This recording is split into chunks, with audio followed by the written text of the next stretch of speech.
Hello and welcome to Trial TV Live. I am the Squeegee of Justice. Thank you so much for joining us today as we are continuing our deep dive into the Charles Jones, Julio Foolio murder trial that is upcoming next week. Yesterday we did the history of KTA and ATK, and today we are going to be looking closer at Charles Jones. So relax, get settled in, get comfortable, and let's get started.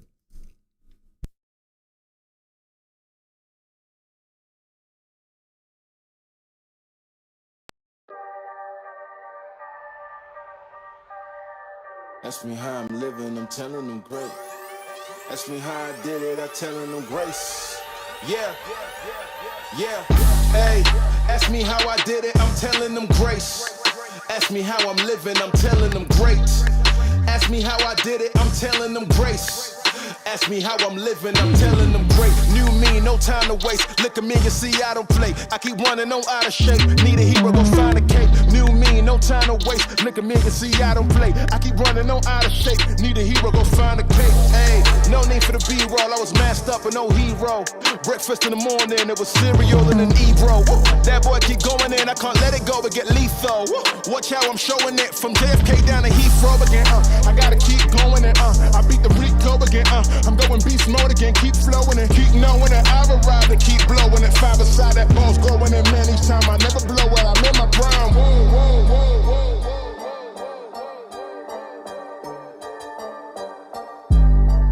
Ask me how I'm living, I'm telling them great.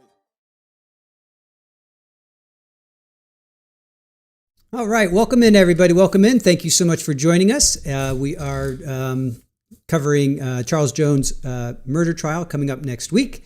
And yesterday we looked at the history between the two rival rap gangs.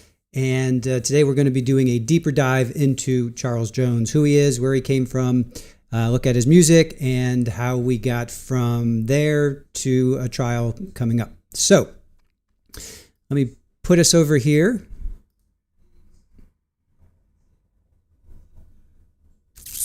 And let's see, let's welcome in everybody while we let everybody get settled in. Good vibes only. Good morning to you. I did not say hello to you in chat. Let me say hello to you. I did not see you there. Good morning. YT Hazel, good to see you. Kimbers, thank you for wishing everybody a happy Thursday. Brenda, good to see you. Snap, hello, hello. Richard in the kitchen, good to see you. Wizard of Ezzy. Camilla, welcome in. Mal, good to see you. Debbie, sorry to hear about your computer. That definitely stinks. So sorry to hear about that. Hopefully that'll work out for you. Hey, Barry, how are you? Good to see you as well. Welcome in. Bama Green Eyes, hello, hello. Shirley Roth, good to see you. Anthony, welcome in. Have a seat and get comfortable. Iowa Backyard, good to see you. Linda, welcome in. Brat, good morning to you. Let me see, Richard, let me tag you so that, oh, no, Richard's not there right now. Okay, we'll let that go. Nevar, good to see you. Welcome in. Green-Eyed Cat, packing up the car. Good luck with that. I know that's always a big moment. Heidi, good morning. Shirley, good to see you. All right, Jadziadax, hey, Margaret, good to see you. Bama Green Eyes saying good morning to everybody. All right, Just Stephanie, hello, welcome in. All right, let's get started. There's Richard. All right, let me see if I can tag you, Richard. I wasn't able to tag you for a second. There you are, okay. Now I can tag you. All right, cool. All right, you guys, yesterday we looked at the history between KTA and ATK. Charles Jones or Julio Foolio runs with 6 Block or ATK. Sorry, KTA. And we're going to look more at his backstory. So let's get started on that. First off, we're going to look at Jacksonville because this is where our story takes place. The shooting happened in Tampa, but the two gangs came out of Jacksonville. So let us get started with our story. All right, Julio Foolio, or Charles Andrew Jones II. He was born to Sandricus Mays in Jacksonville, Florida, on June 21st, 1998. He grew up in the Hilltop apartments. So Jacksonville is the northeast coast of Florida. And Julio grew up in the Hilltop Village Apartments, also known as the Bricks, or 6 Block. Now, this is located at, as you can see, 1646 45th Street, an area he described as a literal war zone in the violent side of Jacksonville. So you can see where it's located there. Now, his father, Charles Andrew Rick the Ruler Jones Sr., was a prominent figure in that area. And let's take a look at some. Let's take a look at. First, we're going to start off with a look at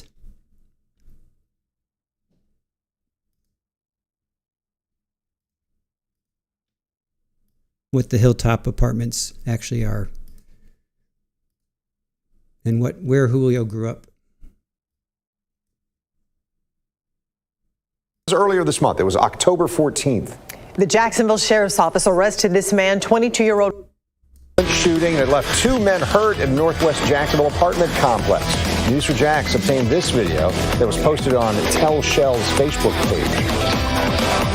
Now, the video that you just saw shows a man opening fire in a courtyard at the Hilltop Village Apartments. That was earlier this month. It was October 14th. The Jacksonville Sheriff's Office arrested this man, 22-year-old Roosevelt Gant Bird, on Friday. According to records, he's charged with first-degree attempted murder. News4Jax reporter Corley Peel joining us with what the community is saying about this shooting. Corley? I spoke with neighbors and one of the victim's family members who say this video of the shooting is hard to watch, and they want this senseless violence to stop. Now, police have not identified the man in this video, so we are blurring his face. However, sources close to this case believe it is Roosevelt Gant Bird.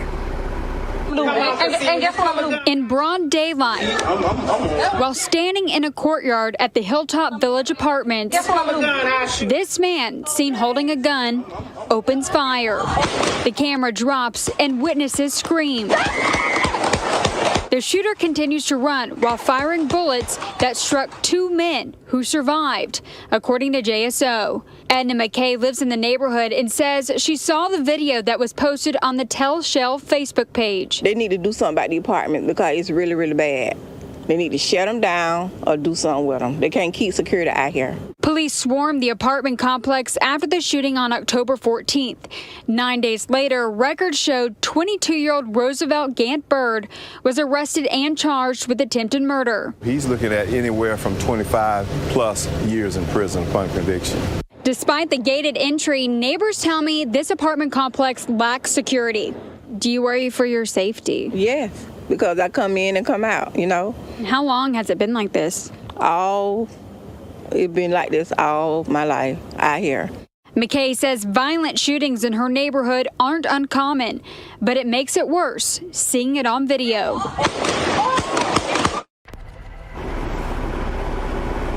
Ken Jefferson told me that he's familiar with the ongoing crime that happens at Hilltop Village Apartments. He says that he used to work out there when he was an officer with JSO. And according to JSO's crime map, there have been 14 crimes reported within a half-mile radius of the apartments in the past month. And there's been 4 burglaries at the apartments. There's also been multiple batteries and thefts within the neighborhood.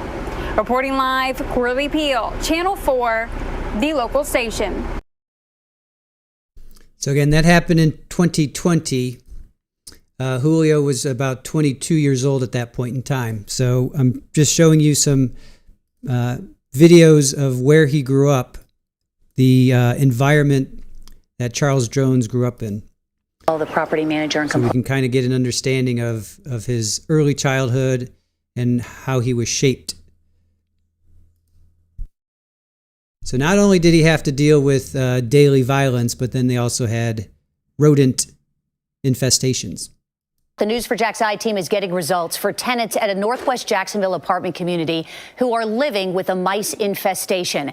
As a result, No, that wasn't Julio, Camilla. That was another person, but I'm just trying to show you the environment that he grew up in. So that was not Julio.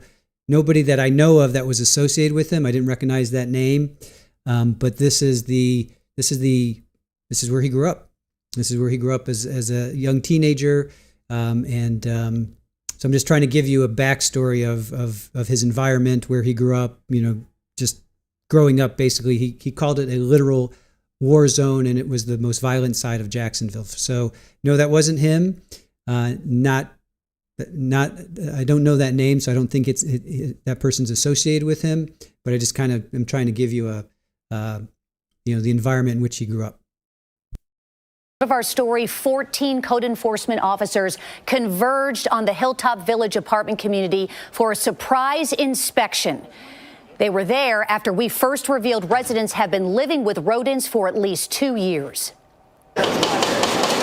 Door to door, on foot, and by car, code enforcement officers fanned out. Is one of you the division chief? Can one of you talk to me about why you're here? While they wouldn't tell me anything, they did respond to Councilwoman Jacoby Pittman's questions and allowed her to join the surprise inspection after we called her about what we had discovered invading homes at the Hilltop Village apartment community day and night for months.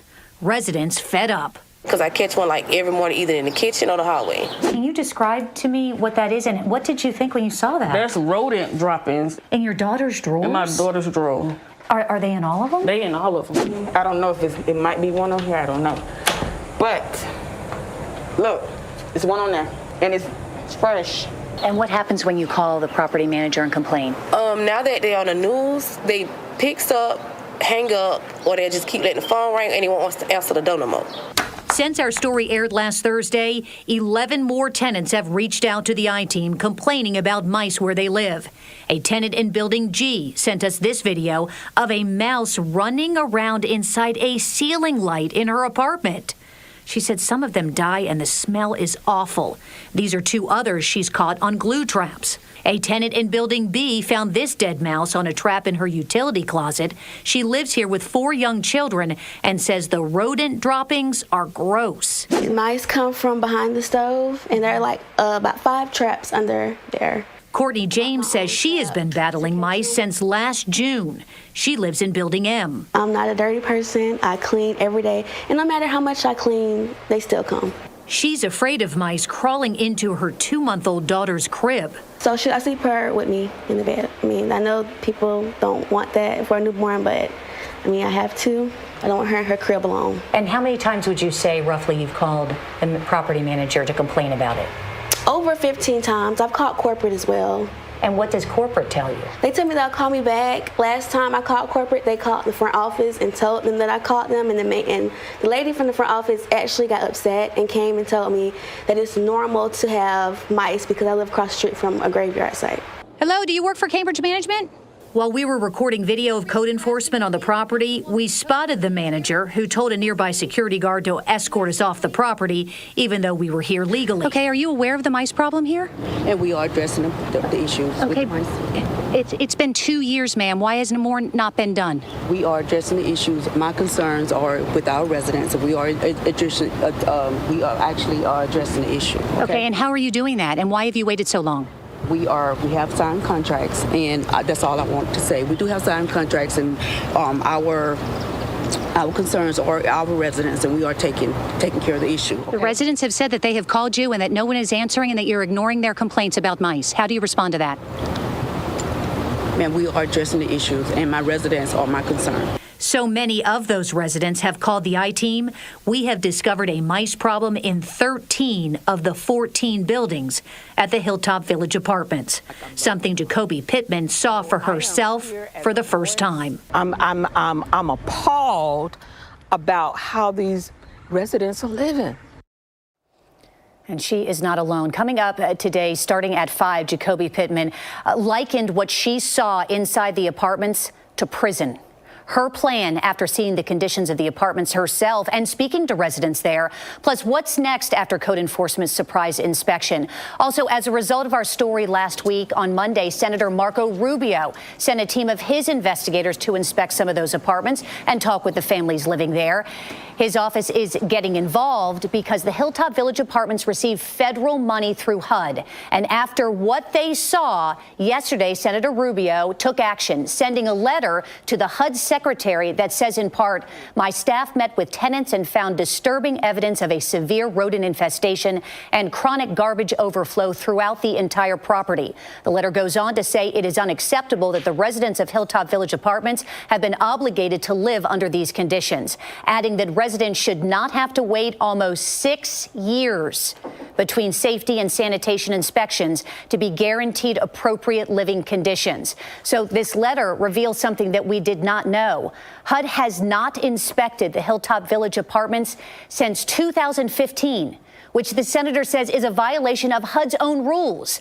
We're now looking into why that is the case. But the senator is demanding immediate action, including inspections of the property, elimination of the rodent problem, and enforcement of any penalties that may apply to the owners or management. Now, you can read this full letter right now on newsforjax.com. We will keep digging, so be sure to join us for our report starting at 5 tonight.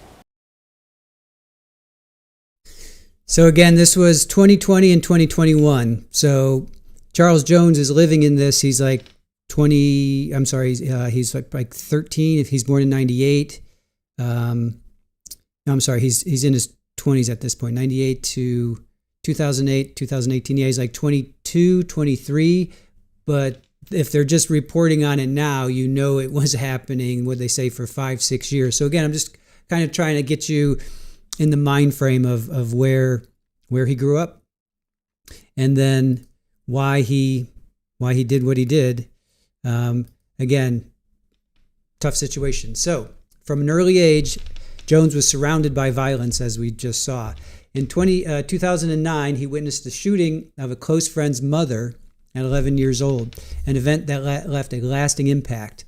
So his friend's mom was arguing with her boyfriend, and it got out of control, and boyfriend shot his friend's mom. He said he saw his friend crying, and he said he saw his friend's mom bleeding, and he was thinking, it's really going on. And in his words, he says it showed him that death was real. Now, his family moved to Jacksonville's west side in an attempt to escape that environment, right? But tragedy did follow. So on May 11th, 2011, his father, Charles Jones, Sr., shown here, he befriended a gentleman in the apartment complex, and he did not know that person was a PDF. So they got into an altercation. He beat up this guy. The guy left. He came back later that night, and Charles Jones Sr. thought that guy just came over, to make amends, shake hands, all that stuff. Well, they sat down on a couch. They started to talk. Things got heated, and the neighbor goes and he shoots Charles Jones Sr. Julio witnessed that as well. His dad was shot twice in the head. He was taken to the hospital where he later passed away. So, after his father's death, his behavior shifted. He became involved in frequent fights at school. He began carrying a firearm, and he was exposed to nightlife at a very young age. So it's around this time he earned his nickname Foolio, reflecting his reckless and unpredictable behavior. Despite this, he remained in school and initially aspired to become a football player. Now, that path changed on April 15th of 2014 when his friend, 17-year-old Aaron Man Brooks, was killed in a drive-by shooting near 4th and Clyde Drive in northwest Jacksonville. This loss pushed him further toward retaliation and street involvement. And we'll talk about Man in a second. Julio bought his first gun for protection in 7th grade, saying he was already beefing with older guys and they had an advantage with guns and cars and they were pulling up. So he's a kid, right? He's in 7th grade. He's 13, 14 years old, and you got these older kids, 17, 18, 19, 20. They've got the weapons and they got the cars.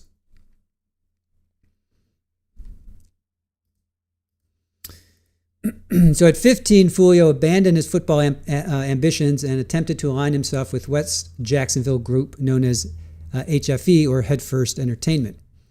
However, tensions quickly developed after he was dismissed by leadership and responded publicly on social media. It was rumored that Julio's good friend Aaron Brooks was shot and killed by members of HFE. So in December of 2014, a prominent member of HFE named Big Baby was shot and killed while waiting for the school bus. And Foolio's online reactions intensified suspicion and hostility towards him. So he was on social media and he was dissing Big Baby. So that day, Julio was attacked at school, and he was later shot near his home as he was getting off the school bus. So he was hit in the leg, but he managed to crawl to a porch of a woman's house, but she told him, get off her property, right? So he's shot in the leg, he's trying to hide, he's trying to escape, and this woman tells him, get off her property. He says the last thing that he remembers, he was passing out, EMT was standing over him. He said he later woke up and he was surrounded by law enforcement. They were questioning him about the shooting earlier. Remember, Big Baby was shot earlier, but he had an alibi because he was on that school bus. Now, his injuries did require months of recovery and rehabilitation.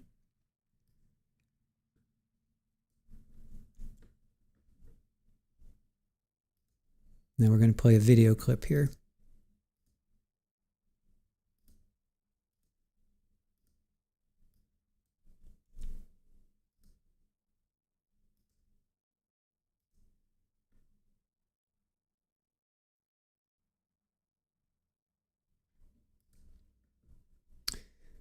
So, following this, Foolio distanced himself from school, became more deeply embedded in the Jacksonville street dynamics, eventually aligning with 6 Block or KTA. And around 2015, he began pursuing music as an outlet and a platform.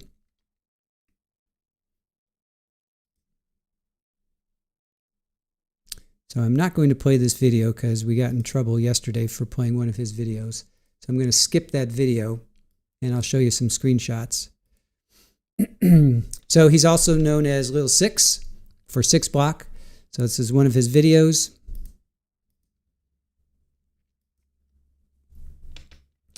Before he even reached the age of 20, he claimed to have buried approximately 15 of his closest friends. So this early trauma hardened him, leading him to become the face of KTA, or Kill Them All, a group that rose from the remnants of PCE, or Problem Child Entertainment.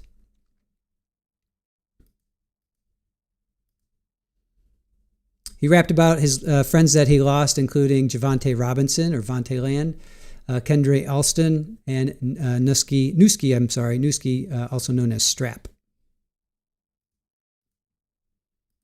So coming up was his first video that got attention, followed by Who I Am, Industry Invasion, and Crooks was another big one for him. So he connects with longtime friend and collaborator Kojak, and then he meets his cousin Zion Brown, along with Tiki, Bibby, K Shorty, and Dirk. So we spoke about these guys yesterday. If you guys remember from yesterday, Zion Brown was a huge moment in this war between KTA and ATK, and then also Bibby. So these are names you're going to hear once the trial starts. So from 2015 to 2017, the escalation happens. So I'm not going to get too much into that because we did that yesterday in our deep dive between the two ATK and KTA. We did more of an in-depth deep dive there, but I still am going to touch upon it because it obviously helped shape who Julio Foolio was and became. So he lost close associates and family members. They were either killed or injured. He faced legal problems. He had an arrest in late 2015 involving firearms. But despite potential prison time, he served a short juvenile sentence. Now, one of the main turning points was Zion Brown, also known as Tweaking G there. So on May 27th of 2017, Foolio's cousin, Zion Brown, was at home with his two younger siblings when DeAndre Thomas, also known as Trey Shorty, he's an associate of Young and Ace, or ATK, smashed through a sliding glass window and opened fire. And we'll hear this news story. And again, there's things that you'll hear that we played yesterday, but for those that were not in our stream yesterday, there will be some crossover from yesterday's stream to today's stream. Police make an arrest in a shooting. So there'll be some crossover, but I'm also going to play some new stuff that we did not get into yesterday. So some stuff may be familiar and other stuff is going to be new. Police make an arrest in a shooting that killed an 18-year-old and injured a teenager and a 9-year-old girl. This happened on the west side at this house on Saturday. The teenager tells News4Jax that her family was woken up about 1:30 in the morning Saturday when a brick came crashing through a sliding glass door in the back of their house. 18-year-old Zion Brown was the only adult in the home, along with two teens, a 9-year-old and a 6-year-old boy. Today, police said DeAndre Thomas was the shooter. They charged him with murder. Channel 4's Janice Harris heard from police about the arrest. She joins us live. And though an arrest has been made, the motive still very unclear. And Zion Brown's family saying they're afraid for their lives. And I want to show you here in the backyard that First Coast Crime Stoppers sign, hoping to make an arrest, which has happened, and some of that police crime tape. But the family has since moved out. Police say it was in this home where 18-year-old Zion Brown was shot by 19-year-old DeAndre Thomas. JSO says that they now have found their shooter. The deadly incident happened early Saturday morning. According to witnesses, Thomas broke out a sliding glass door, walked inside, and began shooting, hitting a 9-year-old and a teenager. They are recovering. 18-year-old Zion Brown died at the hospital. Police say Thomas was found near the Bay Meadows area, 30 minutes away from where the shooting happened. Investigators believe Thomas was not alone when he shot Brown and two children. Brown's family saying that they are fearful for their lives, not knowing why someone would ever come into this home and try to kill them in the first place. Live on the west side, Janice Harris, Channel 4, the local station. Now you heard they said that they don't think that Thomas was alone, DeAndre Thomas was alone, but there's no evidence that Young and Ace was a part of that. So now this became a major catalyst for a prolonged and highly visible conflict between the two groups, right? So you've got KTA or 6 Block on one side, you got Young and Ace or ATK 1200 Block on the other side. And the two just went back and forth and back and forth. And again, I encourage you to go watch our history of the two gangs. We're not going to get into it as deeply as we did yesterday, because right now I'm just going to focus on Julio's side of it. But that moment, Zion Brown was one of those catalysts. There were others that happened before that, but that was one of the major moments that helped shape who Charles Jones ultimately was becoming and did become. So as I said, this marked the beginning of a sustained cycle of retaliation, shootings, public taunting, both in the streets and online. They would take to social media. They would talk about in their songs. They would openly talk about the people that they killed, that they took out. The Who I Smoke. We'll talk about that video in a little bit. Became huge. It has 58 million views as of right now. Julio retaliated as well with his own version. So of When I See You. So we'll get to that in a second.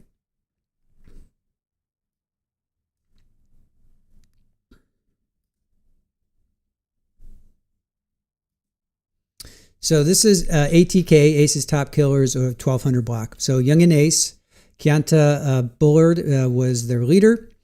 You have Queso, 23, Spinabenz, and Wapa with the Chapa. All 5 of these will be prominent in the upcoming trial. You will hear their names, and it's just they are one one side of the equation, and six block or KTA are the other side of the equation. So then we get to the Bibby hit. This was another huge one. So this is ATK dissing Bibby. And let's get to... so Hakeem Robinson, he avenged the shooting of his brother by killing Adrian Gaynor, also known as Bibby, in the Hilltop Village Apartments. So we'll watch a news clip.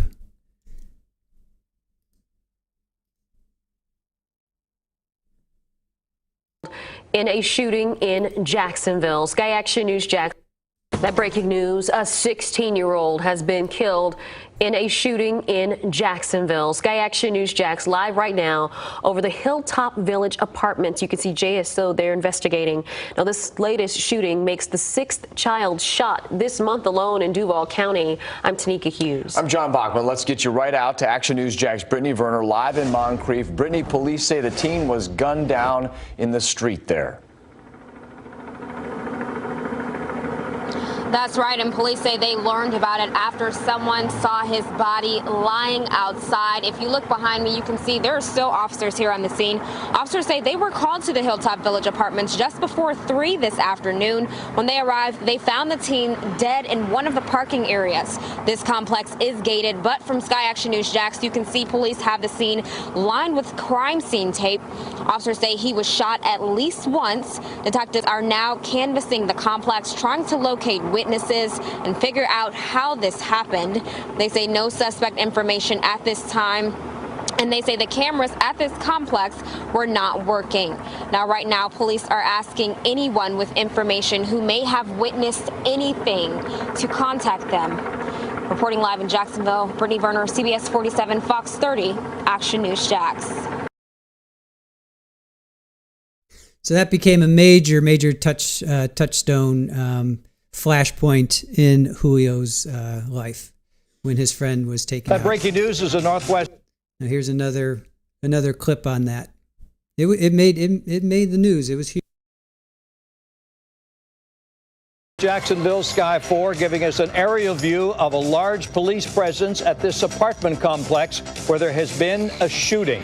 No word yet how many people have been shot or how they are doing. So we're standing by for a briefing from police in just the next few minutes when we expect it. Right now, officers are at the Hilltop Village Apartments. That's on West 45th Street, not far from Moncrief Road. And News 4 Jax reporter Eric Avanier joins us live from the scene. Eric.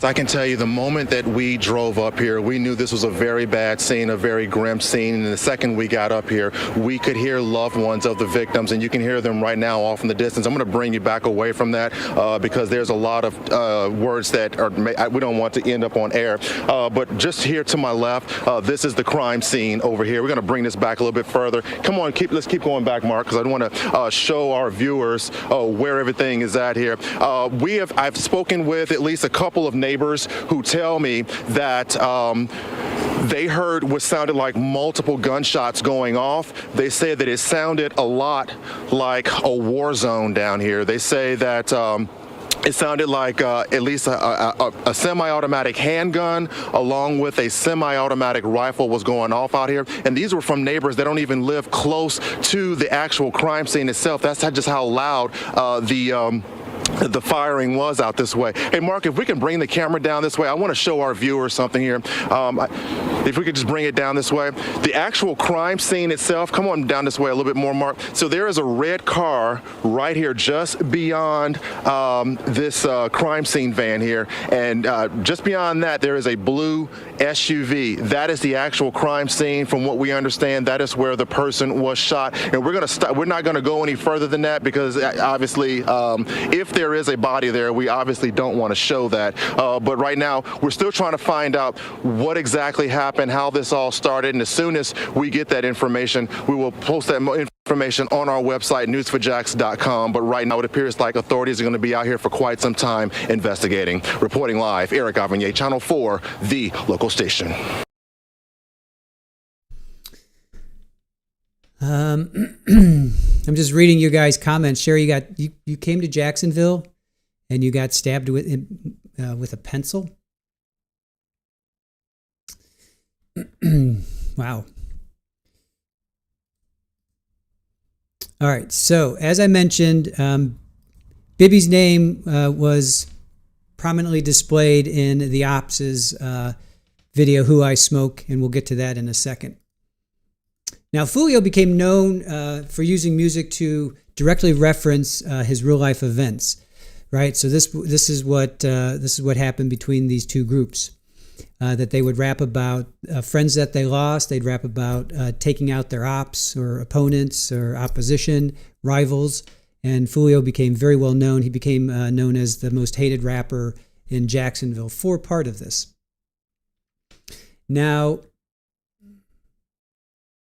ATK drops this tune. You okay there, Super Bowl?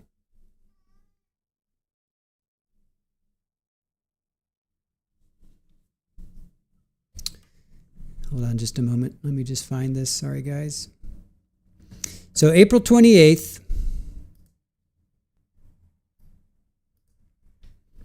uh, 2021, this is considered one of the more important moments. Hold on a sec. I cannot play that. So ATK, or Aces group, he goes ahead and they drop this April 28th of 2021. And within this, they sing about Julio's close friends and associates. And needless to say, it sparks a response.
Oh, and I didn't even have my mic on.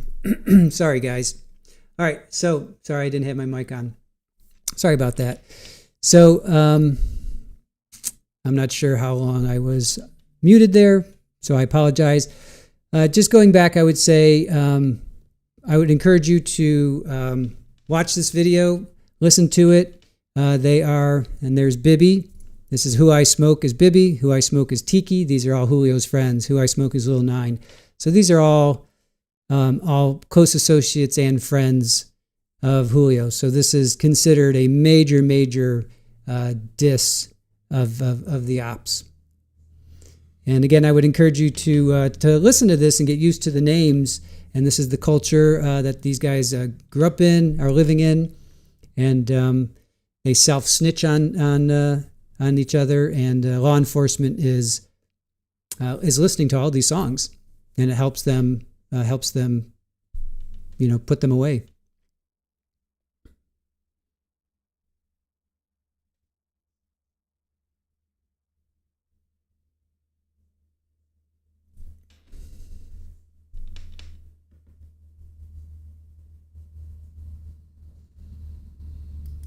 So, not to be outdone, Julio, of course, retaliates.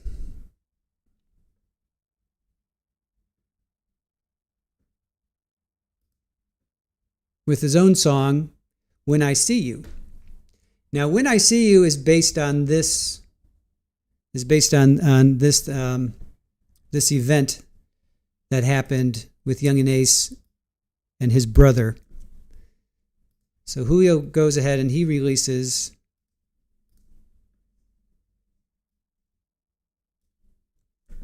Well, hold on. He releases When I See You. But before we get to that, it's based on this event, June 5th. June 5th of 2018.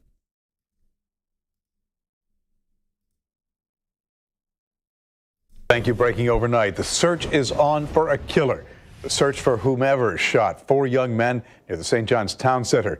They were sitting in a car. Another car pulls up next to them. The person in that other car opens fire, and speeds away. Now, 3 of the men died. A 4th is in the hospital with critical injuries.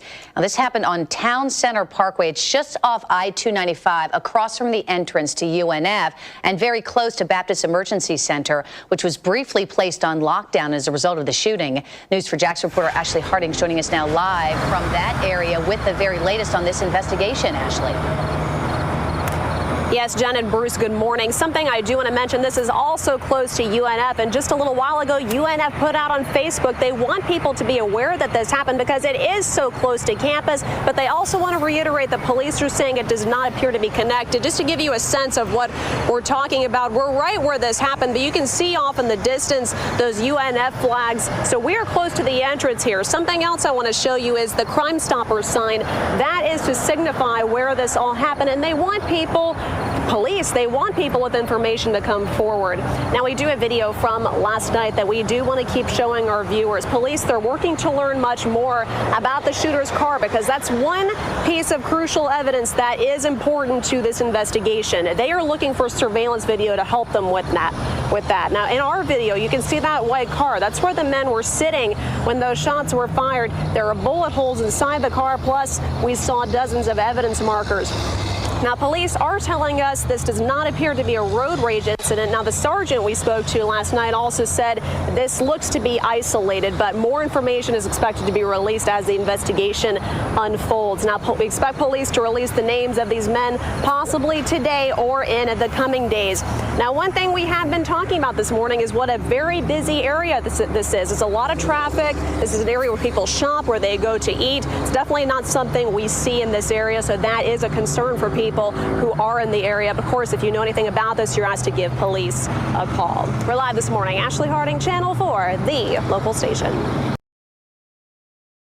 So nothing ever came out of that. Nobody found out who shot the car up that young Ace was a part of, and his brother was with him, and two of his close friends. So nobody ever found out.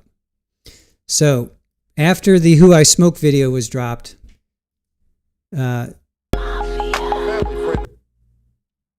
Julio was not to be outdone, and he goes ahead and he drops this. And if you notice, there are the 3. There was four people were shot, 3 of them were killed. So those are the 3 that passed away.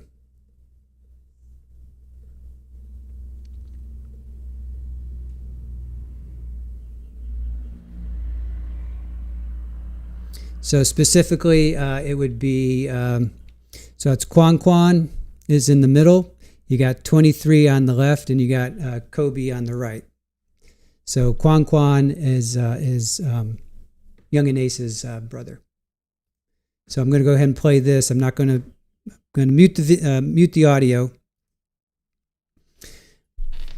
But the thing with these songs is they're melodic and they're catchy. But then when you listen to the lyrics, it's all about, these people that have died and how they're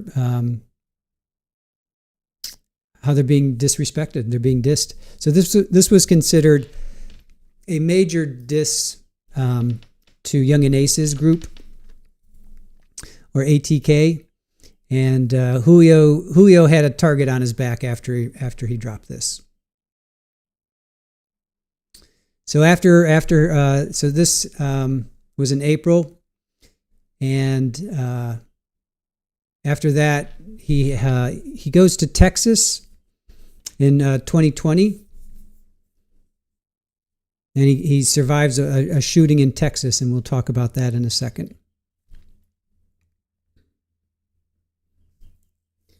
So you can understand if you're on the other side, if you're the ops, and you think that you're like on first glance, I'm like, oh, he's saying, oh, when I see you, when I'm driving into your hood, and I'm like, when I see you, I'm like, oh, you're looking for this person. How nice is that? But no, it's the exact opposite. He's totally disrespecting the other side.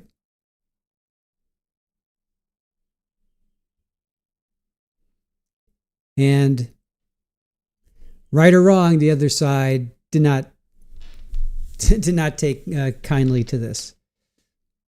And as I said earlier, Julio had a target on his back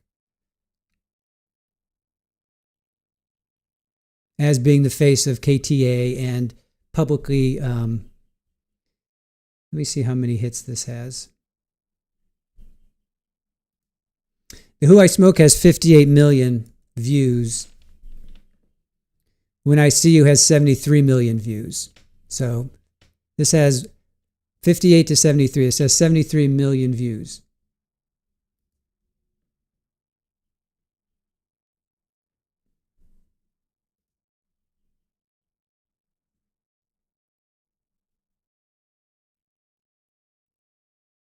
So it's not happening in a vacuum. These songs are getting wide attention.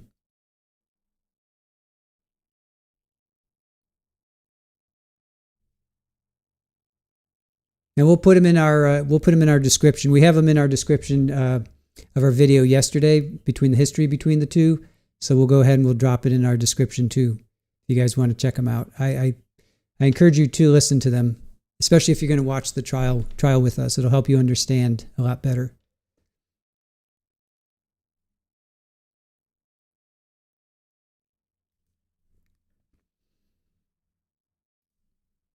All right, so as I said, Julio's got a target. At this point, he's got a target on his back. So he goes to Houston. He's doing he's doing a media event in Houston, and he posts on social media. And again, that's what they do.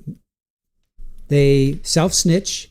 They post where they are. They drop addresses, and this is part of what caused Julio to be found on the night that he was shot in Tampa. Was that he's posting, and we'll show that later. He's posting on his Instagram. He's saying, "Here I am." He's saying the addresses. He's like, come and hang out with me. So not only is he showing his ops where he is, he's showing his friends. He wants to show his friends, "Hey, come hang out with me." But conversely, he's showing his ops where he is as well. So he ends up getting shot. Obviously, he survives. And then as he's driving home, he's trying to guess the caliber of weapon that was fired at him. So fresh out of the hospital, that little gunshot wound ain't nothing, should have killed me. Then in 2021, a month after releasing a song called List of Dead Ops, on November 8th, 2021, two men shoot at him as he's leaving a music studio. They fire 100 rounds at him. Somehow he survives. And there's an interview with him saying, he's walking out and he's always got his gun, and people, he walks out and there's just people just shooting at him, and he just pulls out his gun, he starts shooting back. Somehow he survives without injuries. I don't know. I don't know what it is, but he survived that shooting.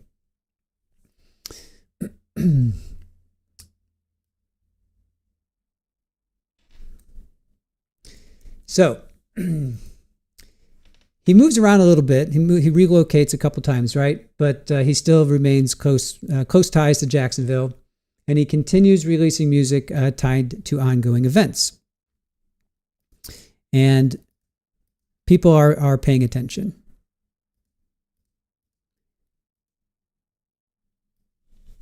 Most importantly, law enforcement.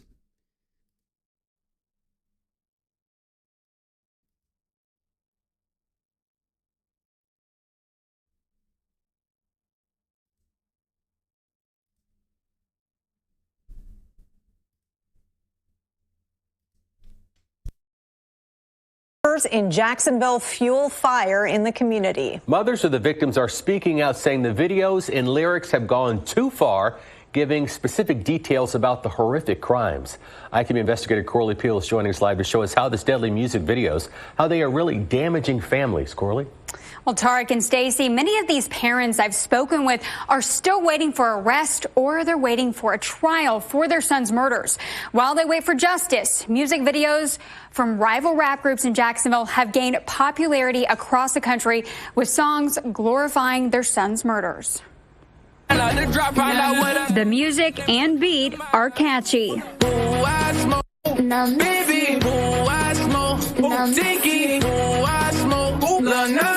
Gaining millions of views and plays on YouTube and streaming services.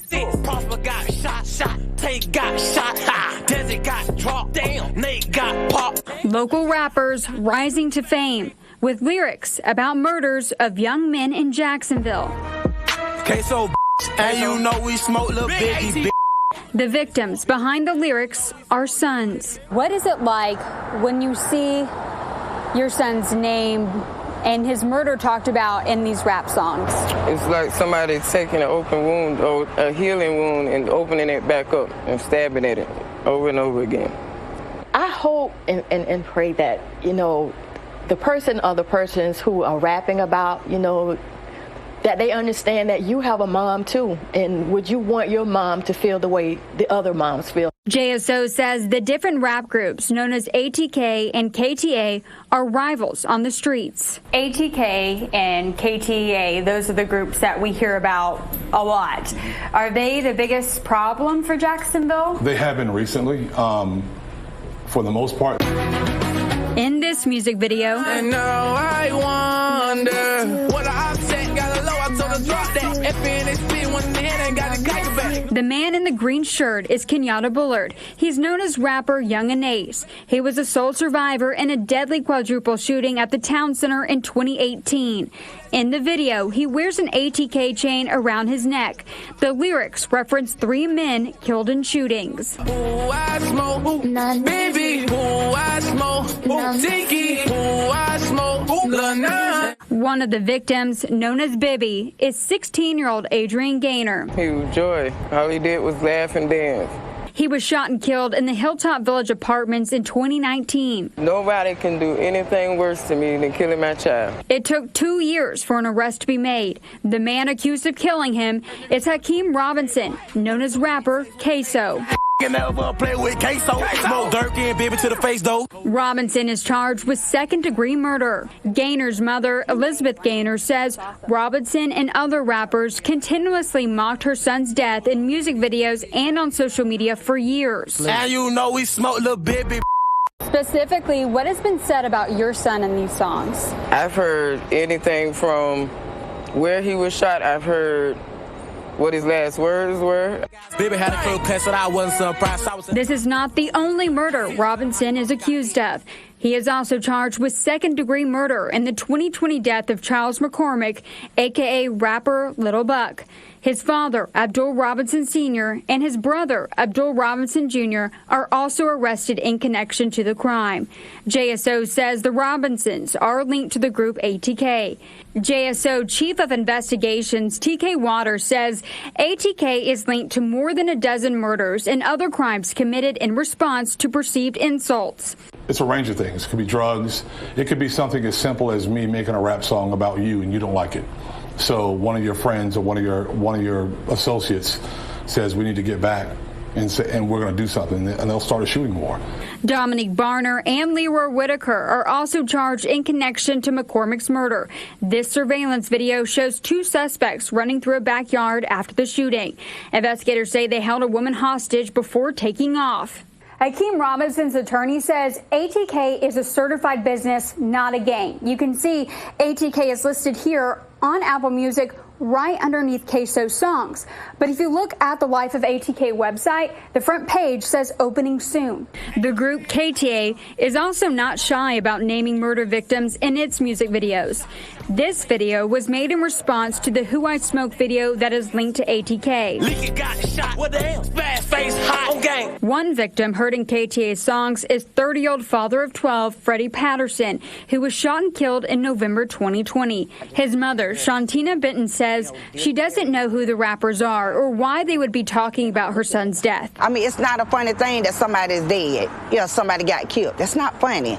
They got loved ones, they got kids. The lyrics also reference Corbin Johnson. Corbin got kidnapped. They found his bones. He was right. Where's Corbin? He was 18. He was just a baby. Johnson's mother, Melissa Jackson, reported him missing in 2018. A year later, his remains were found in a wooded area. To this day, no arrests have been made. In my heart, I kind of feel like it's someone that he knew, because Corbin wouldn't just leave with anyone. Corbin got kidnapped, lost, got his found. Okay. Despite the heartbreaking lyrics, Johnson's mother feels it could help police. I feel sorry for them, actually. But for me, I want him to keep making the songs, because you're going to say the right thing at the wrong time.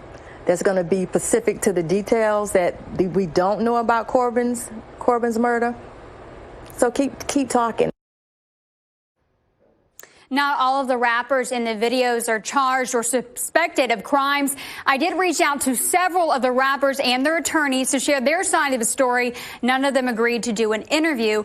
Abdul Robinson Sr.'s attorney tells me that the songs are how the artists express themselves, and he says there is no proof that the rap groups are linked to the murders. Tarek and Stacey, we are continuing to follow these cases, and we will continue to keep you updated as soon as we learn more information.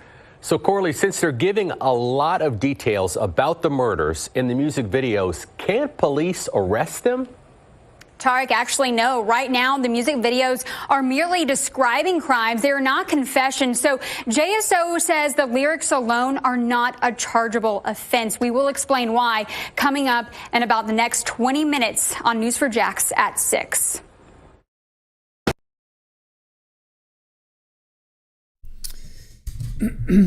So,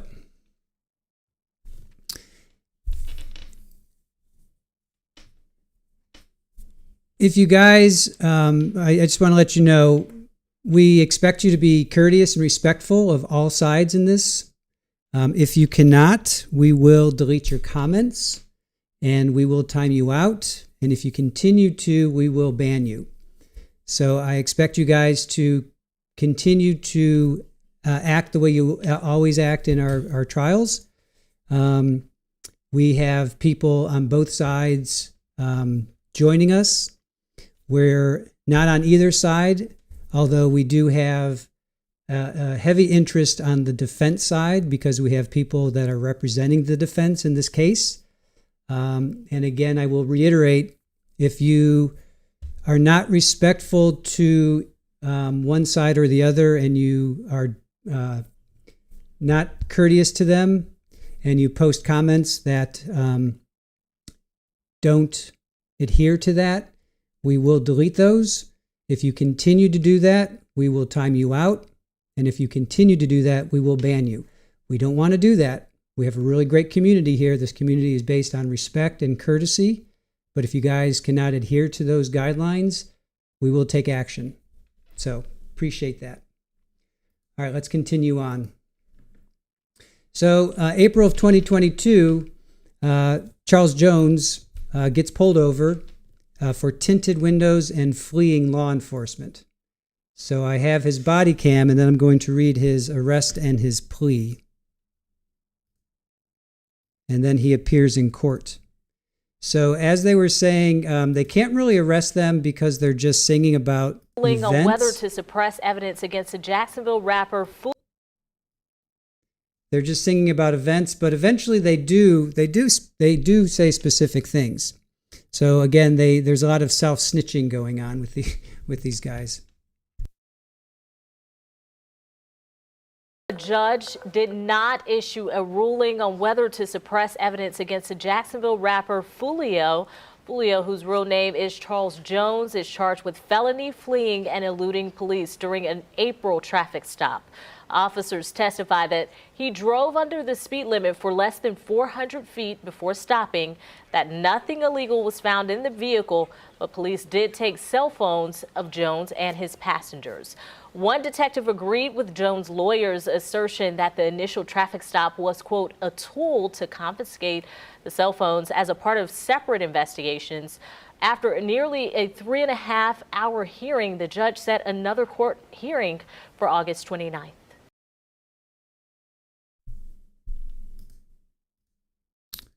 All right, I'm going to play Julio in court, and then we're going to get to his arrest and then his plea. The Jacksonville rapper.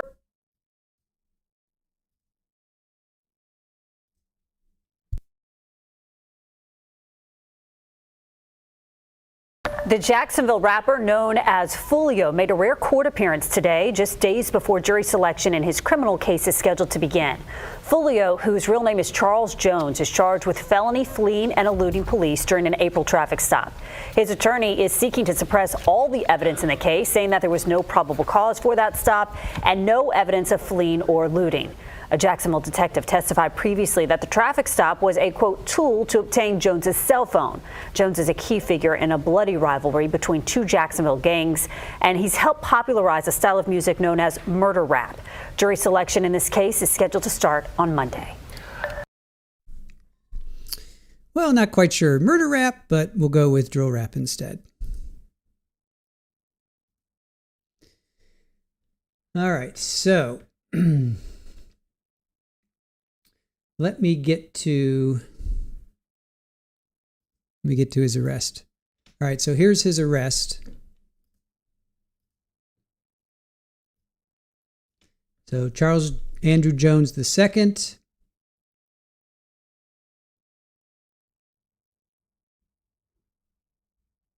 See his birthday, 6/21/1998. He's 5'11", 150 pounds. Talks about his tattoos. He's got one on his neck. Has his mailing address there of Middleburg, Florida.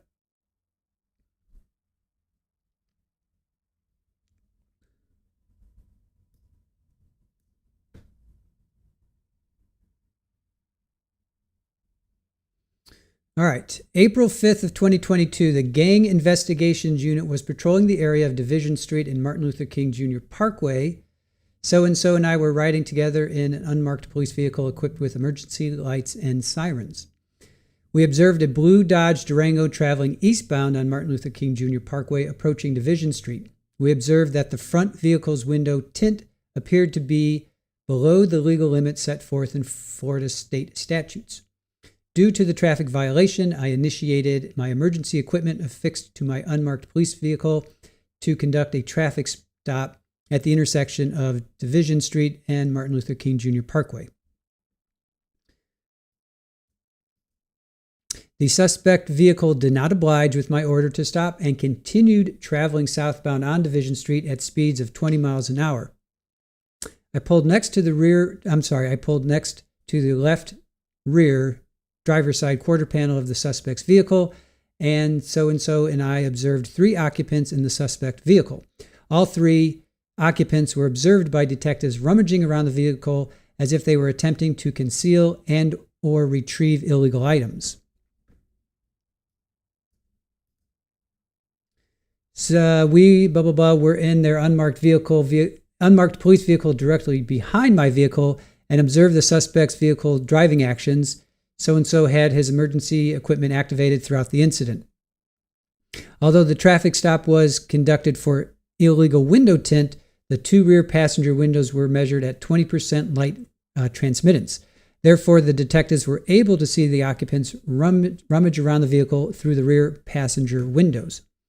During this time, the suspect vehicle continued to travel southbound on Division Street for approximately 3 blocks. The suspect vehicle finally came to a complete stop in the intersection of West Division and West 18th Street in the middle of the street.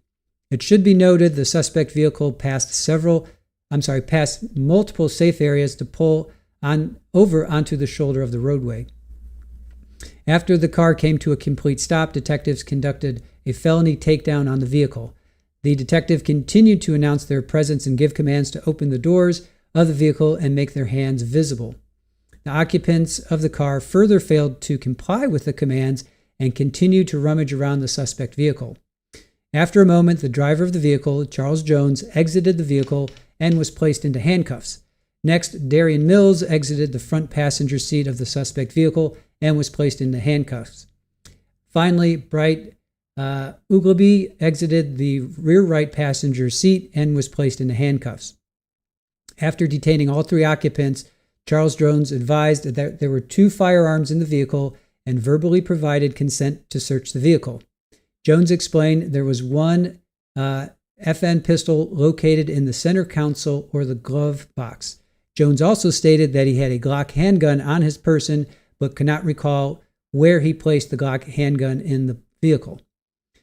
So-and-so and I conducted a search of the vehicle. We located one firearm in the center console. So-and-so interviewed Darian Mills about the incident.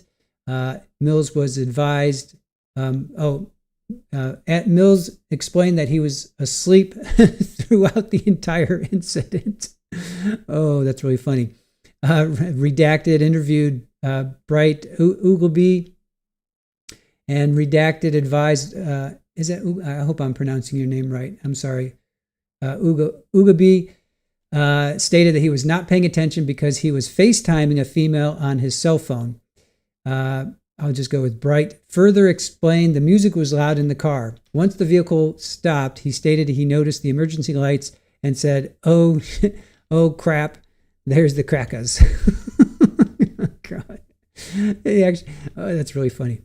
One guy was asleep, the other guy is FaceTiming, and he's like, oh man, there's the crackers. Redacted measured the tint on all 4 windows of the vehicle. The 2 front windows measured at 4% transparency. The rear windows were measured at 20% transparency. Charles Foolio Jones and Bright were both documented gang members for the criminal gang 6 Block. Due to the conflicting statements of Charles Jones, coupled with the fact that Bright is prohibited from possessing firearms, the firearm recovered inside of the vehicle was seized. Cellular devices were also seized and placed into the JSO property room. Charles Jones was transported to the CGIC to be interviewed by detectives.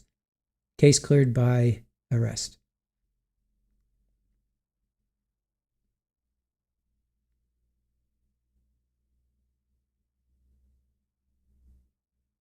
So there's just some more. Fail, obey police officer in fleeing. There's Bright.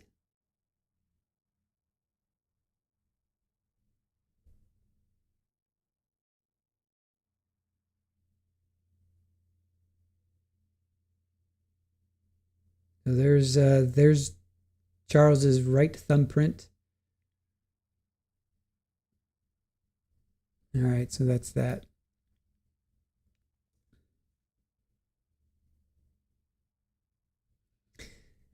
All right, so then we get to his plea.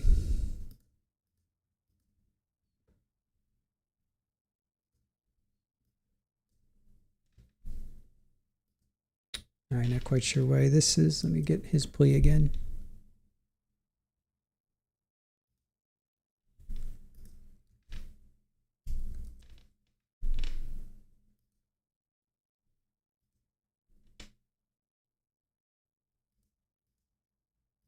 All right, give me a second. Having some technical issues with this one. Just give me a moment. There we go. All right, so this was filed September 21st of 2022. So he's pleading no contest. I understand that by pleading guilty, well, in fact, he's pleading no contest. Advice of rights. I understand that by pleading guilty, I give up the following constitutional rights. So, can't quite read that top part. Without adjudication, 6 months of probation, transferred to Georgia, credit for 2 days time served. State will not use the offense as a predicate act in any subsequent persecution in this jurisdiction. Signed the 21st of September of 2022.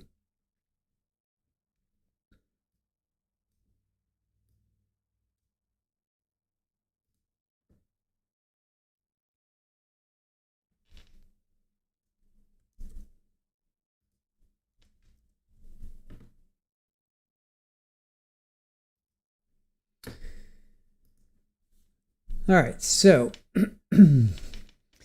so in 2023, 2024, this is when he is,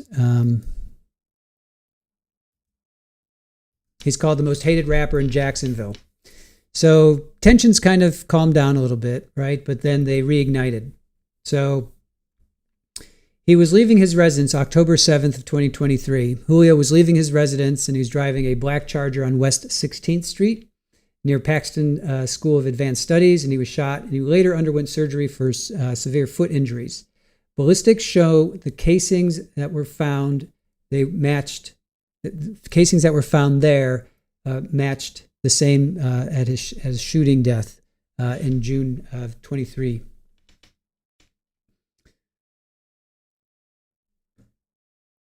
Sorry, that's incorrect. Hold on. 24. June 24. That's a typo on my part. So he shot in October of 2023. Then he shot and killed in Tampa in June 2024, and ballistics matched. The ballistics matched. So now we're going to get to the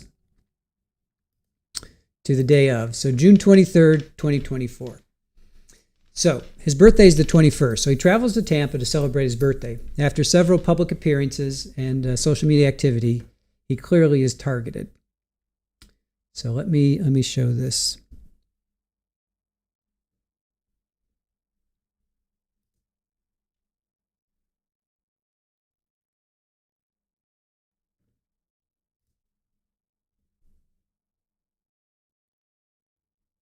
Sorry, hold on, guys. I got to pull this up.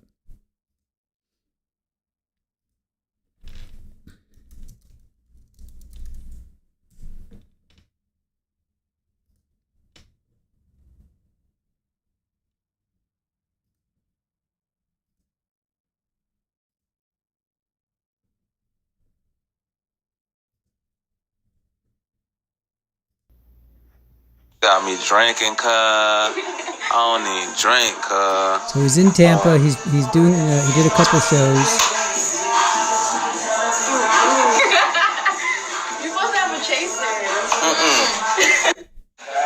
Appreciate everybody popping out for my birthday. You know what I'm saying? Happy birthday! Everybody got their socks, put their socks in the air, man. Okay, David. Everybody take that shit on 3, man. 1, 2, 3.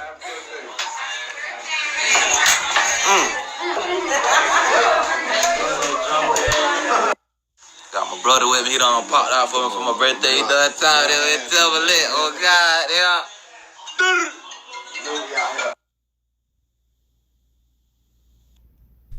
So then the Airbnb he was staying at, they actually shut him down. They actually kicked him out and they shut it down.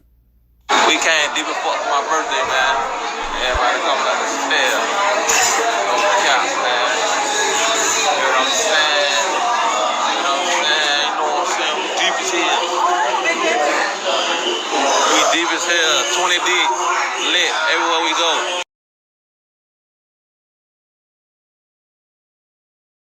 So he performs at a gentleman's club called Teasers, and then he's on social media telling everybody, come over here, hang out with me on my birthday, come join me, and unfortunately he attracted the ops.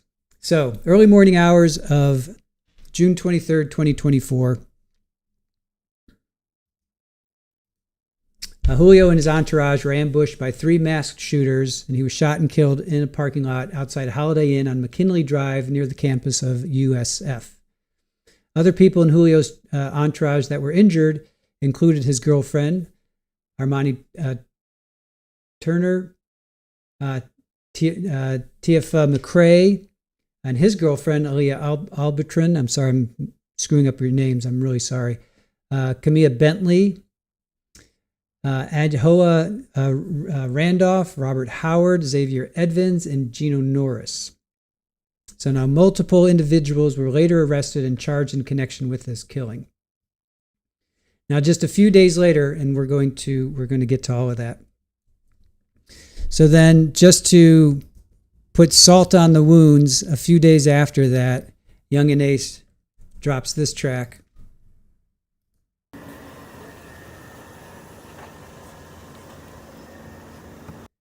And again, I have to pause this. So,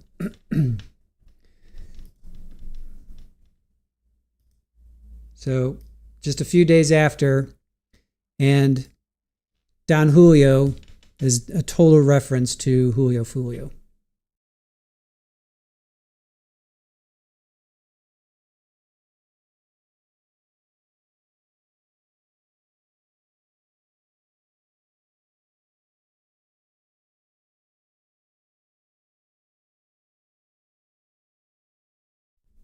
And again, there's no audio, so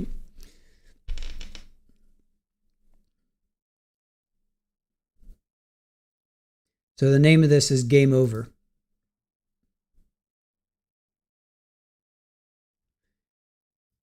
How many hits does this have?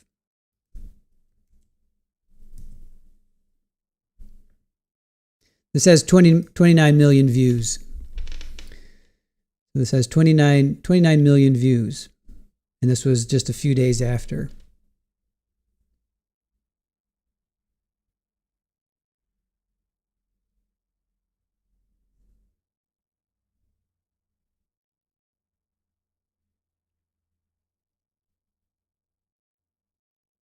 Now, Youngin, he's got a family. He's got like 2 kids, I think, a third on the way, or maybe the third one's been born.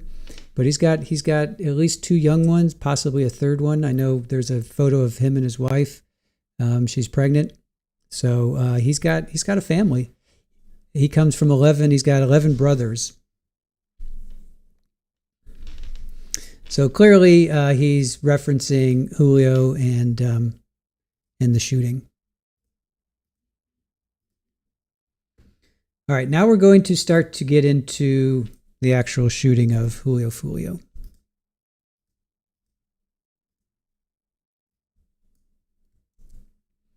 So this is the surveillance video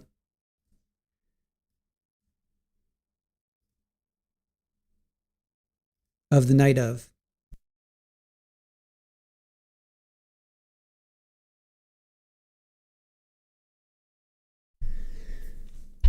So Julio's car, here comes the two of the three, and there's the third one.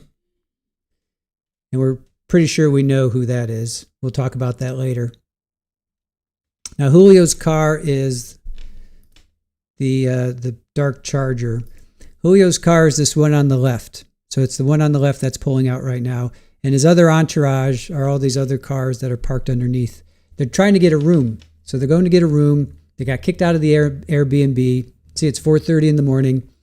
They're trying to get a room, or several rooms actually, because there's like 10 or 15 people, and they get jumped.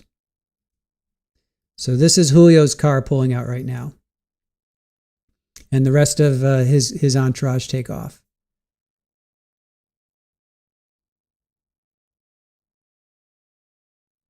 And it's clear to see that I actually can't believe that they didn't shoot each other, to be quite honest. Because if you notice, one person is right there by the car. Let me replay that. One person's right by the car as it drives by. But if you look up to where it says 623, look up there, you see somebody shooting up there between those two parked cars. I'm amazed that they didn't shoot each other. And we can... I'm just amazed that they don't shoot each other. Because, I mean, they're literally shooting at this car as the car is driving in between. So car drives away. Amazingly, Julio passes away. He's the only one that passes away. Everybody else survives. But then there's a view from the Tesla. Remember I said if you look up at that person at the top of the screen, they're shooting back. And based on how this person is wearing their pants, they are able to identify who this person is.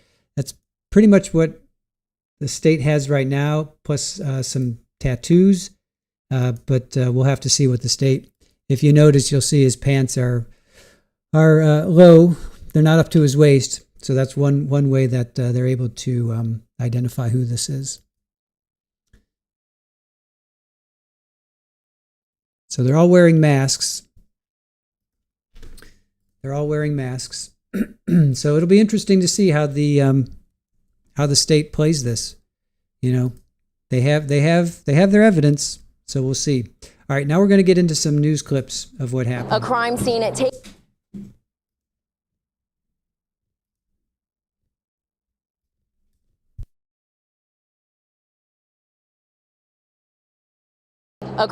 at taking up this whole parking lot behind me. This is a Holiday Inn right across the street from USF. Here, 4 people were shot and so were 2 cars. Police say they are also now a part of the investigation. A birthday celebration that took a turn for the worst. Now cars filled with bullet holes are at the center of an investigation to find out why famous rapper Julio Foolio, who just turned 26, was shot dead early this morning. At this point, it's part of the investigation, but it seems that they might have been coming here to the hotel to get a room. After a social media post from Julio Foolio said he and his friends were kicked out of an Airbnb. They found themselves at this Holiday Inn where hotel guests like Jeremiah Claypool had to be escorted to and from their rooms post gunshots. I only heard one. It woke me up, but apparently there were more than that. Police say they got the call at 4:40 this morning. Julio Foolio, whose real name is Charles Jones, was confirmed dead at the scene while 3 other shooting victims were taken to the hospital. No one has been arrested in connection to this shooting. You know, we always say it, but in cases like this, it really does make the difference. If you saw something, if you heard something, any little detail can help us figure out what happened here this morning. For now, investigators will lean on federal agencies and work with hotel surveillance video to help determine how the shooting events took place. Also, interviews from witnesses like Claypool. We're still going to stay. We're going to find another hotel. As we continue to find out more information, be sure to download our free WFLA app for the latest updates. Reporting in Temple Terrace, Chloe Sparks, 8 on your side. Thanks for watching. Stay updated about breaking news and... Yes, Vajiji. It was Alicia Andrews. She was the lookout for the 4. So she was convicted Halloween of last year, and we'll get into that in a moment. But for now, we're just going to focus on the developing news here as we lead into our coverage of the trial. Shot in Tampa. So here's some more news about the incident. As the authorities uncover what happened, more and more news comes out, and then arrests are made. Shot in Tampa. Charles Jones, whose stage name is Julio Foolio, was shot outside of a hotel this morning. His attorneys call it an ambush. News4Jax reporter Alicia Hatcher joins us live in studio. Alicia, Jones was celebrating his birthday. Yes, Stacey, he was celebrating his 26th birthday. He had been posting on social media about it, along with his location. Foolio has had an ongoing public dispute with another group in Jacksonville for years. I asked our crime and safety expert about the shooting and the next steps in the investigation. Charles Jones, who went by the rap name Julio Foolio, is dead, and 3 others are in stable condition after a shooting in a Tampa hotel parking lot. Hours before the shooting, Foolio posted on social media about a pool party at an Airbnb. He then posted saying the police shut the party down and kicked them out. That's when he went to the Holiday Inn, where his lawyers say he was ambushed. Video shows crime scene tape covering the hotel entrance as investigators canvassed the area for evidence. The shooting happened right before 5 in the morning when 2 cars were shot at, according to the Tampa Police Department. Foolio died at the scene. This wasn't the first time Foolio was shot at. In 2021, Foolio was grazed in the ankle by a bullet during a drive-by shooting outside a Riverside home.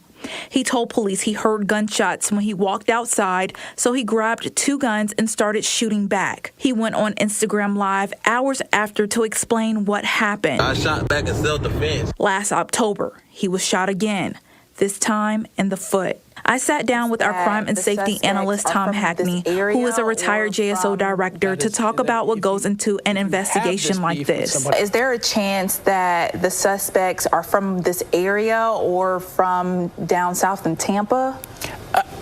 Doing this for so long, I would tend to think this is more of a Jacksonville-based regional kind of beef between 2 groups. Maybe took advantage of a foolish posting that was out there saying where he was, and that's the downside of that. Are there any concerns with violence increasing here in the city with him being such a high-profile person?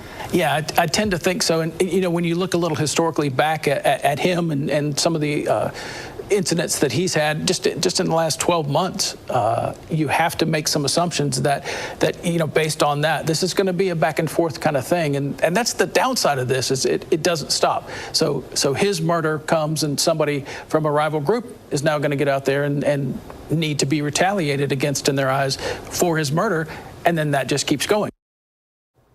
Anyone who knows any information related to this shooting is asked to call the Tampa Police Department. In the studio, Alicia Hatcher, Channel 4, the local station. So, yeah, retaliation will happen, although I understand it's calmed down a little bit. I understand that it has calmed down a little bit. All right, here's some more news. We're going to get to arrests. And at this hour, Tampa police are trying to track down whoever killed Jacksonville rapper Charles Jones, better known by his stage name, Julio Foolio. Thanks for joining us for 10 Tampa Bay this weekend. I'm Eric Glasser, tonight in for Miranda. That deadly shooting happened just before 5 this morning in a parking lot at the Holiday Inn on East Fowler Avenue. The rapper's attorney says his client was ambushed. And tonight, 10 Tampa Bay's Nick Volturo explains why Tampa police are asking for the public's help to find the killer. Bullet holes riddled the windshield of this car in the parking lot of the Holiday Inn on East Fowler Avenue. 2 cars were shot at. 4 people were shot in total as a result of this. A Jacksonville attorney confirmed to us the victim is 26-year-old Charles Jones, better known as Julio Foolio. The attorney says Jones was in Tampa celebrating his 26th birthday when he was reportedly ambushed in the parking lot. Police say the other 3 people were hospitalized but are expected to survive. We are working to learn what led up to the shooting, motive. You can see behind me a lot of officers are here. They are talking with witnesses. They are looking for video. This isn't the first time Jones has been attacked. Just last year, the rapper was shot in a Jacksonville parking lot. He was wounded but survived. The Jacksonville Sheriff's Office called that shooting an ambush. Here in Tampa, police are hoping to find witnesses. We always say it, but in cases like this, it really does make the difference. If you saw something, if you heard something, any little detail can help us figure out what happened here this morning. Who can help them find the person or the people responsible. In Tampa, Nick Volturo, 10 Tampa Bay. Again, if you know anything about this shooting or the person responsible, you're asked to call Tampa police. I want to go back to this. I don't know how. Let me just look at the windshield. It's hard to imagine. Police say the other 3. It's hard to imagine that Charles was the only one. Look at the windshield. It just blows my mind that Charles is the only one that that died, to be quite honest. That's just amazing. I would have thought at least the driver would have been. All right, so now we're going to get into arrests. Tampa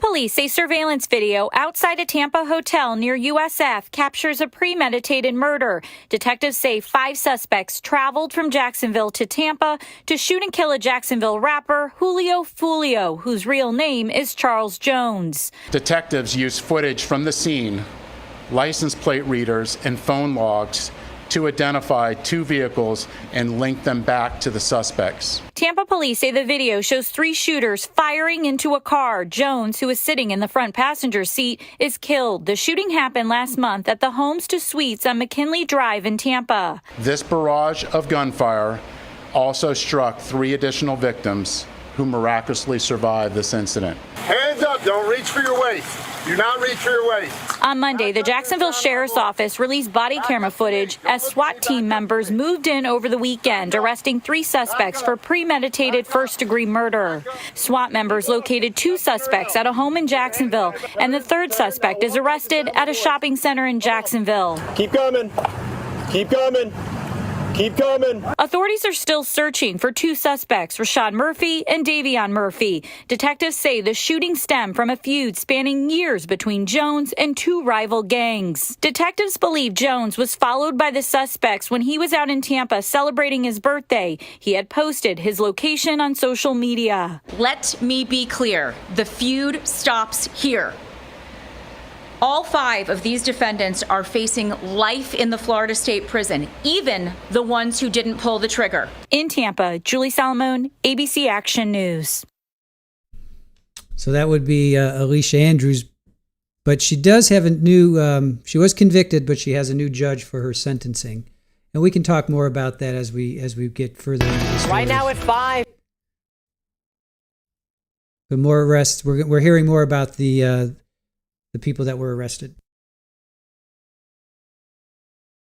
Right now at 5, 3 people have been arrested in the murder of a local rapper, and police are still searching for 2 more suspects.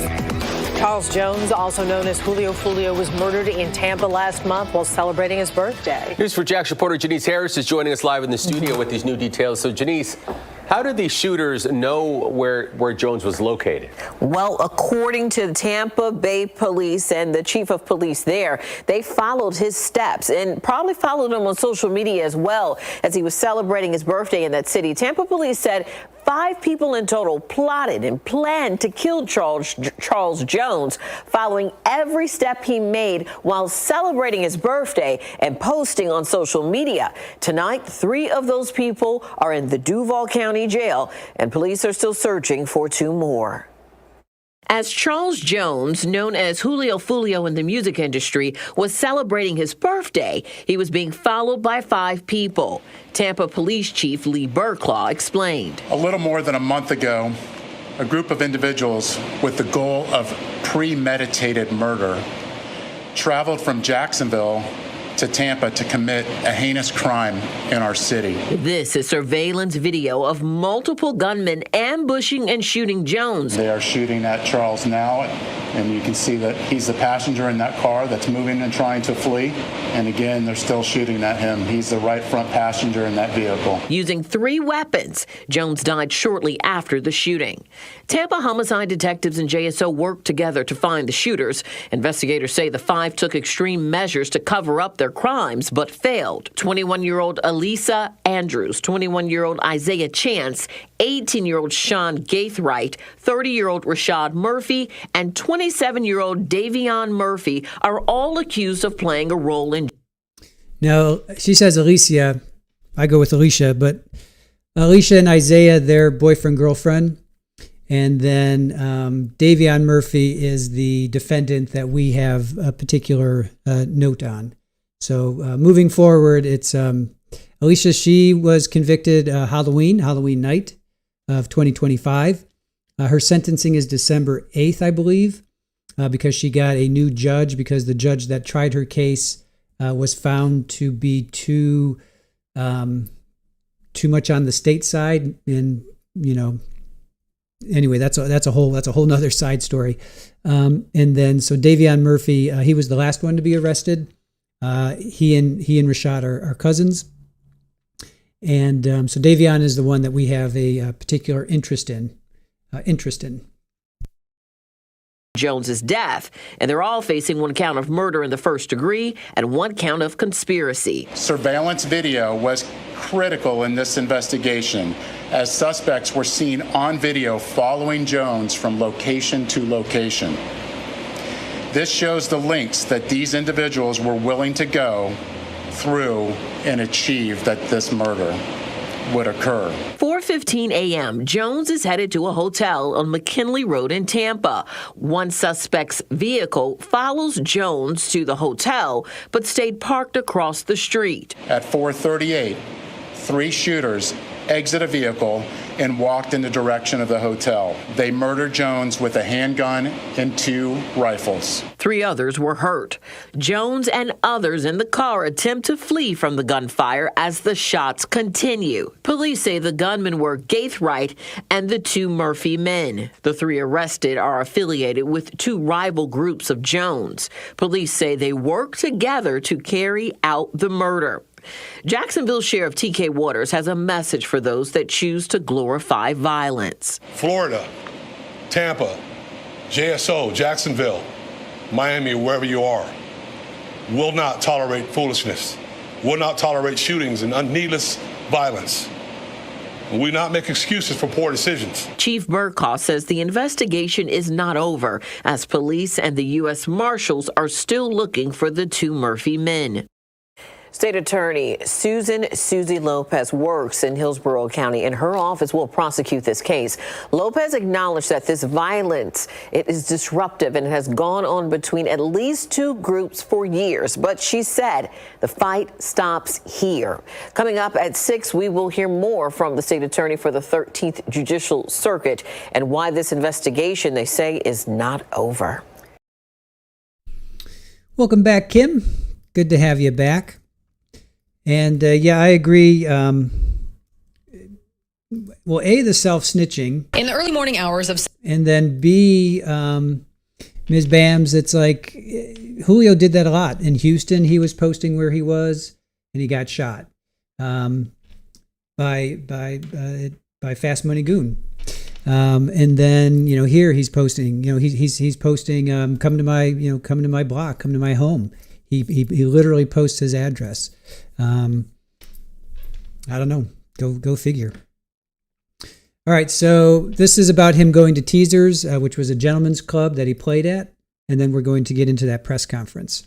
In the early morning hours of Sunday, June 23rd, Jacksonville rapper Charles Jones arrived at Teasers Gentlemen's Club in Tampa for a paid performance.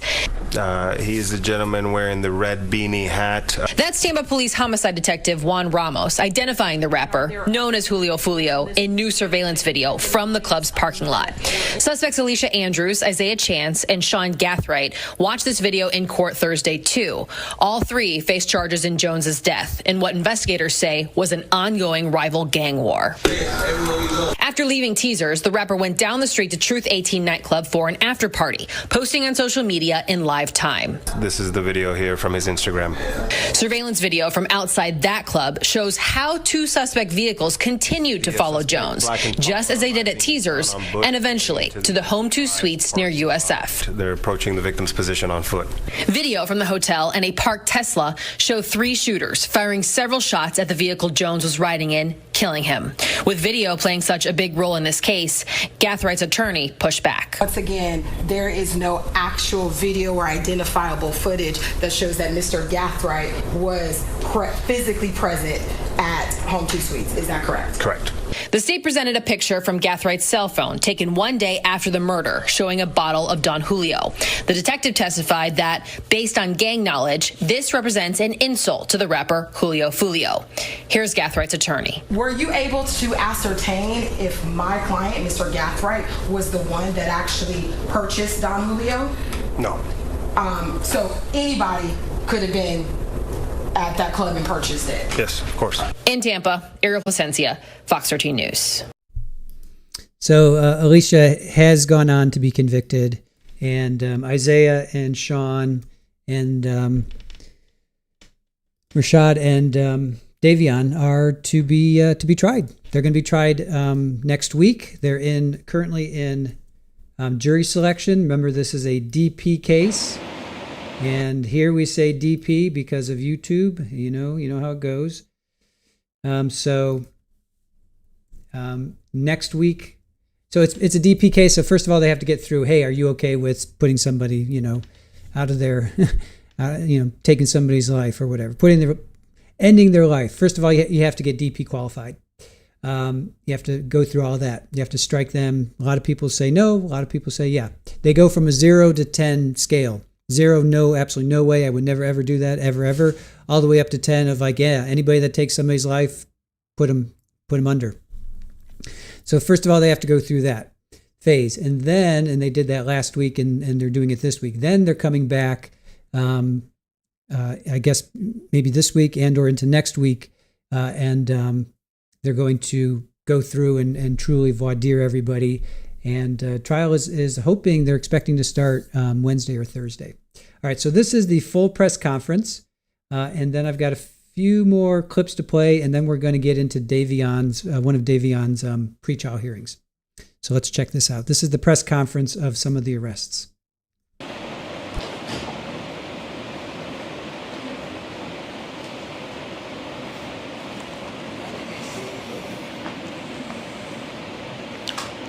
A little more than a month ago, a group of individuals with the goal of premeditated murder traveled from Jacksonville to Tampa to commit a heinous crime in our city.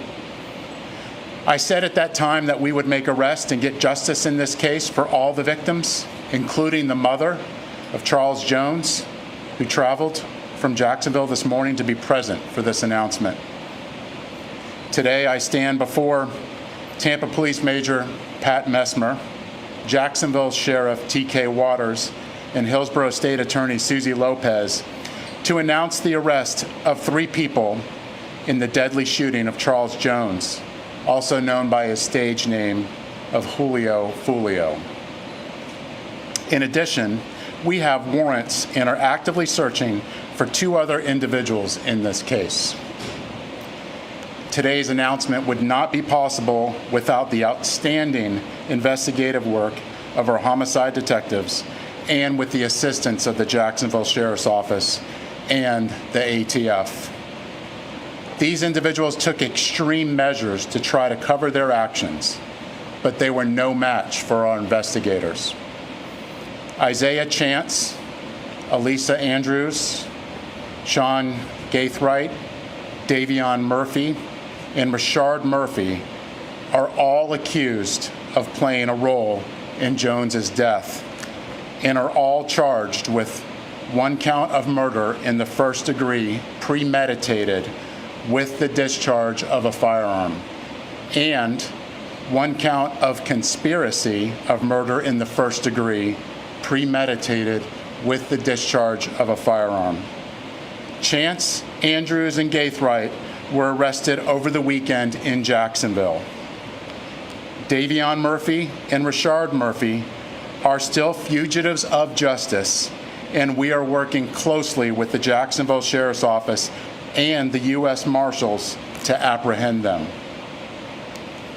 On June 23rd, Tampa police officers responded to a shooting on McKinley Drive and located 4 victims. 1 person, later identified as Charles Jones, was pronounced deceased. Jones was in town celebrating his birthday and posted on his social media his locations several times throughout that night. Surveillance video was critical in this investigation, as suspects were seen on video following Jones from location to location. This shows the lengths that these individuals were willing to go through and achieve that this murder would occur. At 4:15 in the morning, Jones began to head to a hotel on McKinley. One of the suspect vehicles is seen following the victim. However, instead of following them into a parking lot, they stage across the street. At 4:38, 3 shooters exit a vehicle and walked in the direction of the hotel. They murdered Jones with a handgun and 2 rifles. This barrage of gunfire also struck 3 additional victims who miraculously survived this incident. Let's look at this video.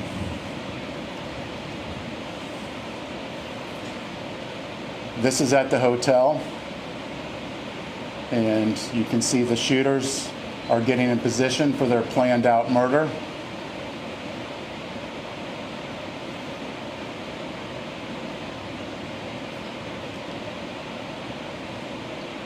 And they are shooting at Charles now, and you can see that he's the passenger in that car that's moving and trying to flee.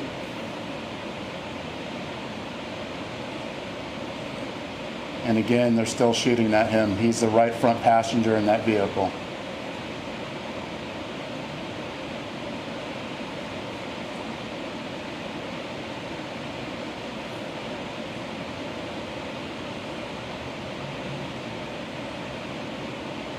It's clear from that video what they were set out to do and what they had planned to do.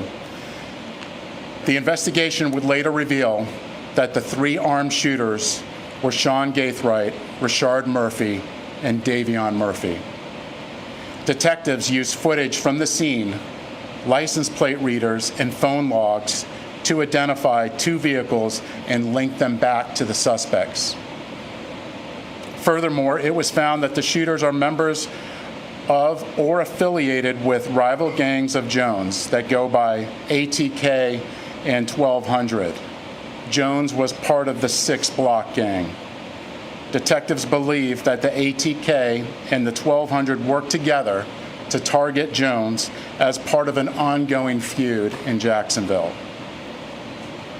I want to send a clear message to anyone that the city of Tampa is not where you want to come to settle a dispute. You will be charged, you will be arrested, and you will be prosecuted to the fullest extent possible. Furthermore, if you're a gang member, there's no alleged immunity through a cone of silence, as our detectives will find evidence needed to make an arrest and hold everyone accountable, just as we did in this case. Then, you will be prosecuted by our tenacious state attorney, Susie Lopez. Today would not be possible without the assistance of our law enforcement partners in Jacksonville, who collaborated with us and shared intelligence that helped us in this case. Their agency also assisted with many search warrants, locating and arresting these dangerous individuals. At this time, I would like to invite Jacksonville Sheriff T.K. Waters, followed by State Attorney Susie Lopez. Sure. Thanks, Chief. So good afternoon, I'm T.K. Waters, Sheriff of Duval County, Jacksonville, Florida. Thank you, Chief Burkhall, for inviting me to stand with you as we announce these murder arrests. Today, 3 dangerous criminals are off our Florida streets and in police custody where they belong. These individuals have chosen lives of urban terrorism, and with their arrests, we show Tampa, Jacksonville, and the rest of Florida, the rest of this state, that we hold violent criminals accountable. At the Jacksonville Sheriff's Office, we will always work together with our law enforcement partners to ensure that our communities are free of those who choose violence over peace. I want to applaud the investigators from Tampa PD and JSO for their committed collaborative work to bring violent criminals to justice. What I saw in this partnership evidenced the very best of information and resource pooling to ensure public safety. In closing, I want to directly speak to those who choose violence and those who embrace a culture that glorifies violence. Florida, Tampa, JSO, Jacksonville, Miami, wherever you are, will not tolerate foolishness, will not tolerate shootings and needless violence. We will not make excuses for poor decisions. We'll hold you accountable for your criminal actions. Florida is a state of law and order. Law enforcement agencies in this state will always work together to protect the good and decent people who chose to live within the law.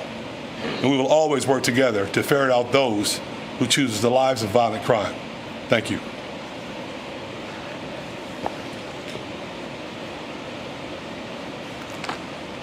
Thank you, Sheriff. The ongoing fight between these two groups spilled over into Tampa last month. Let me be clear, the feud stops here. All 5 of these defendants are facing life in the Florida State Prison, even the ones who didn't pull the trigger. In Florida, if you participate in the planning of a murder, you can be held accountable for the person's death, and that is what we intend to do here. There were 3 people who pulled the trigger. You saw it on the video. 5 people, though, are charged with murder. The level of planning and coordination between these 5 defendants was truly alarming. It is clear that they all had one purpose in coming to Tampa, and that was to kill. And let's not lose sight of the fact that there are innocent victims in every homicide case, the loved ones who are left behind. His fans knew him as Julio Foolio, but to his mom, he's Charles. We're fighting to make sure that she gets justice. I was able to speak with her this morning before she got to Tampa, and she's in Tampa with us today. I wanted to let her know that my office takes gun violence very seriously, and I let her know that these 5 defendants will be held accountable for their calculated actions. The defendants are in custody, 3 of them in Jacksonville, and will be moved here to appear in court. My office will file a motion for pretrial detention to ensure that these dangerous individuals are held behind bars as they await trial, where they belong. I want to commend the Tampa Police Department for this investigation, as well as our collaboration with JSO. The TPD investigation developed a mountain of evidence, and we will work hard to ensure that justice is served for all victims in this case. Thank you very much. I have some time for questions. Sheriff, it looked like a scene from a movie, that shootout. Speak on the level of planning it took to carry that out. It's extensive, and the state attorney spoke about it, how the mountain of evidence, this would not be possible if it wasn't for our hardworking detectives in getting evidence from videos, tag readers, and cell phones. This amount of work I have not seen before, and it would not be possible if it wasn't through our detectives and through us working collaboratively together with the JSO and the ATF and the U.S. Marshals. Chief, that gang that you referenced, ATK, is led by rapper Young Case, and in the hours after this deadly shooting, you released some video seeing which referenced the violence. I'm just curious if that rapper, Young Case, is under investigation and possibly So our investigation's still ongoing, and Sheriff, if you have any other details that you want to speak onto that. So Young and Ace has long been known in Jacksonville. We are consistently monitoring those groups. We have people that are always watching them. I won't speak to the chief's investigation. That's up to TPD.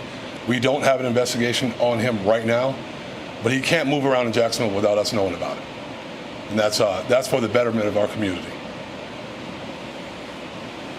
Any words to those 2 suspects that you are out there looking for that obviously will still know that y'all are looking for them? We're pretty confident they already know, and to turn yourselves in so we can have this resolved peacefully. And of course, to anybody out there that knows where they're at, to let us know so we can get them in custody and hold them accountable. Chief, we've seen gang violence here in the city of Tampa, and now they're coming from other cities. What's the department doing to combat violence? Right now, look at what we're doing right now. We're bringing to justice 5 people in a murder in a case that is very difficult to make an arrest. It's us working collaboratively with the community, with Jacksonville, and if this doesn't make a statement, I don't know what does. Second question. The area where it happened, around Busch Gardens, to assess the scene full of incidents just this month alone. What are you guys doing to ensure that students are safe and people visiting that area? Absolutely. We have officers everywhere. There's particular places in there that we actually are holding accountable for businesses that are allowing this type of activity that we're actually bringing up to a public nuisance abatement. So we are attacking this on all fronts. I just want to get your thoughts when you see that surveillance video. What runs through your mind? Well, if you look at that, this is something that you would originally think you would see in a movie, but this isn't a movie. This is real life, and these are people's lives. And that's something that we can't forget, is no matter who they are, these are people's lives that are at stake, whether they're innocent or not, and we can't lose sight of that. Thank you.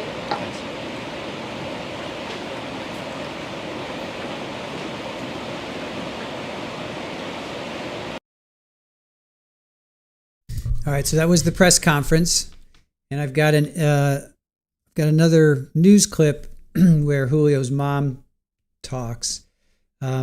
His mom still arrested tonight. 3 people is still very active on his Instagram. I'm not sure about his other social media, but his mom is very active on his Instagram still. Arrested tonight, 3 people behind bars and 2 others wanted in connection to the Tampa shooting that killed Florida rapper Julio Foolio. It happened at a Holiday Inn near Busch Gardens in June. And tonight, police believe rival gangs from across the state are behind the murder. 10 Tampa Bay's Chris Hurst explains how they tracked the rapper down and the critical evidence used to crack the case. I don't condone the killing or none of that type of stuff right there. So I basically wanted to stop, but truthfully, I know it won't stop. The mother of Charles Jones, known as Julio Foolio, in Tampa today from Jacksonville, where a current gang dispute is raging. Detectives believe that the ATK and the 1200 worked together to target Jones as part of an ongoing feud in Jacksonville. On June 23rd, Foolio came to Tampa for his birthday party and advertised his location on social media to his more than 1 million followers. Video released just hours ago shows masked men with rifles and guns closing in on Foolio's car as he sat in the passenger seat. Gunfire erupts, even captured on the side camera of a charging electric vehicle. Foolio was dead. The level of planning and coordination between these 5 defendants was truly alarming. It is clear that they all had one purpose in coming to Tampa, and that was to kill. Don't move! Over the weekend, deputies in Jacksonville arrested 3 of the 5 suspects wanted for the rapper's death. It's good to see that there's been wonderful progress made on justice on the homicide, the murder involving the late rapper Julio Foolio. The murder, one of several in June in Councilmember Luis Vieira's district. He's had town halls since for the public to hear straight from police. What's happened with the investigation of some of these homicides and to give people a larger picture view of crime in the newer North Tampa area. The arrests come a day before another forum in New Tampa is scheduled. In Tampa, Chris Hurst, 10 Tampa Bay. All 5 suspects have been charged with first-degree murder. The 3 who have already been arrested are in the Duval County Jail, but will be brought here for their first court appearance. All right. She did say all 5 were arrested, but I want to show Rashad's arrest. And then we'll get into... Oop, video's not available anymore. Wait, hold on a sec.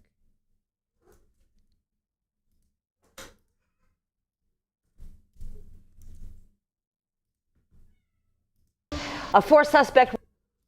So Rashad was the 4th. So they got Isaiah, Sean, and Alicia first. And then they got Rashad. And then finally they arrested Davion. So this is talking about Rashad's arrest.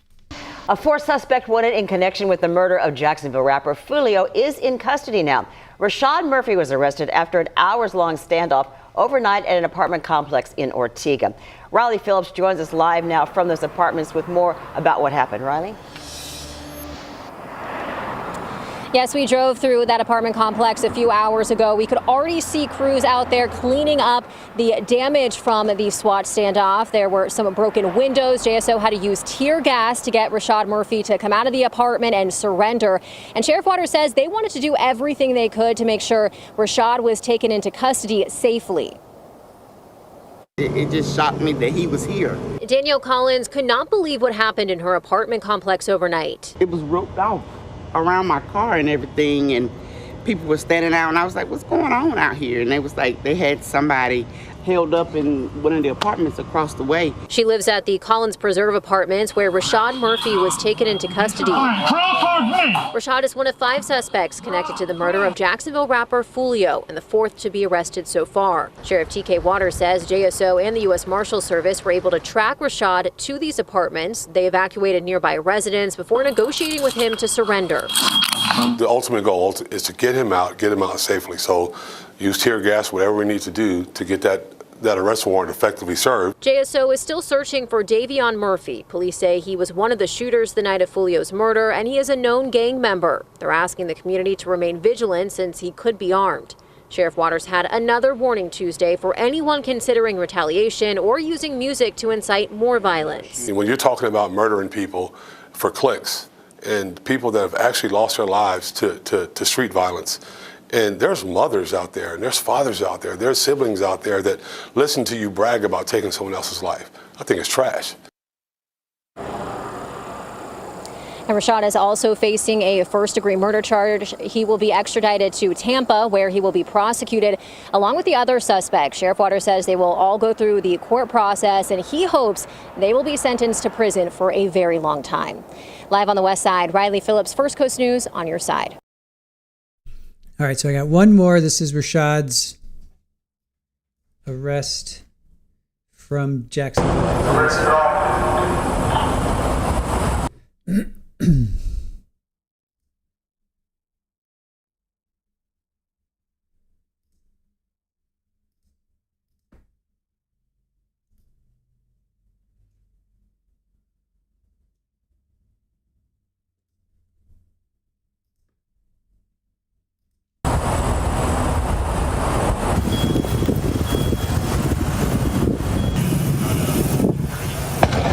And the kids, please, like, tell them stop recording.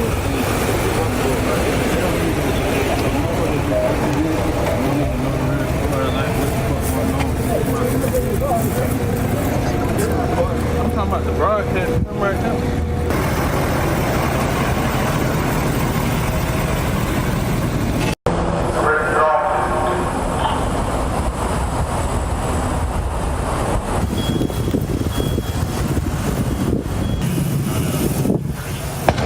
That's one way to get somebody out, right?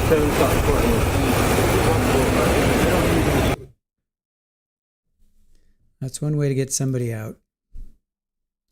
All right, so now we're going to go to Davion Murphy's pretrial. We're going to switch gears just a little bit.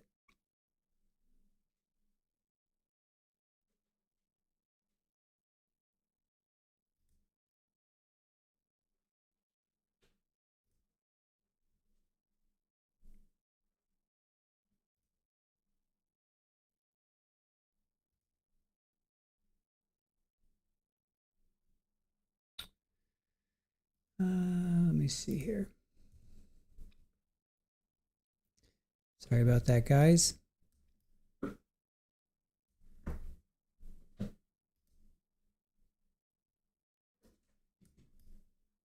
Not everything goes as smoothly as you think or you want it to.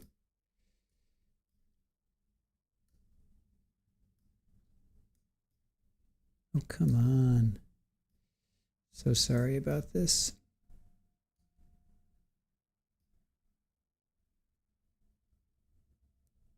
You know what? Let me just switch over here. All right. So now we're going to get into Davion had a pretrial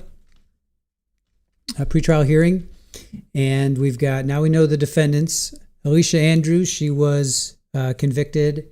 She was 23 years old, and this was Halloween of last year. We've got Davion Murphy. That's the one. He is the one where we have, we know the defense counsel that is representing him. We have his cousin, Rashad Murphy. We have Isaiah Chance, who is the boyfriend of Alicia Andrews. And then we have Sean Gaithright. So now let's get into, we're going to hear from Davion's side. This is all about his pretrial hearing. Got me drinking, cuz. I don't even drink, cuz.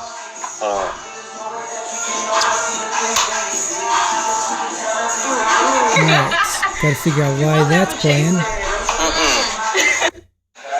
Appreciate everybody popping out for my birthday, you know what I'm saying? Happy birthday! Everybody got their song, put their song in the air, man. Okay, David. Everybody take this shit on 3, man. 1, 2, 3.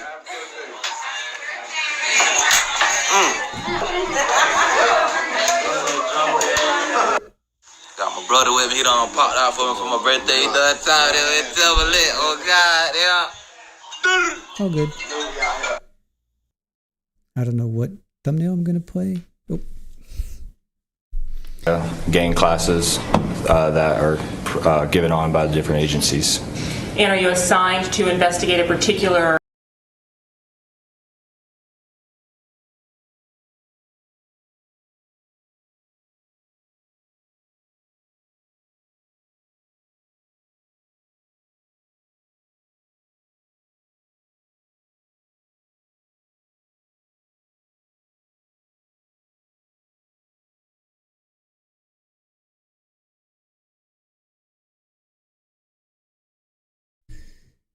All right, so now we get into our pretrial prep. So just want to have a delineation of that. This is going to be Davion Murphy's pretrial.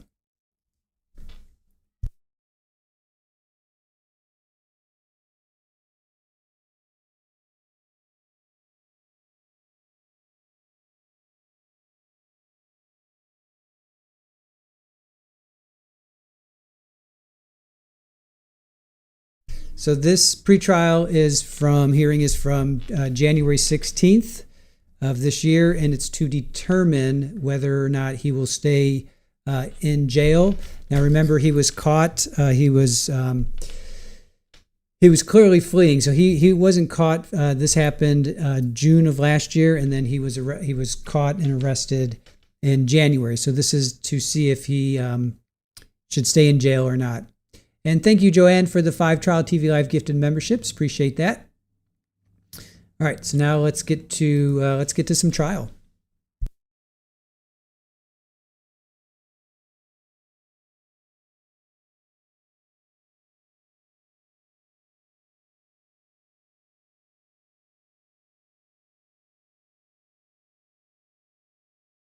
Judge, if I might.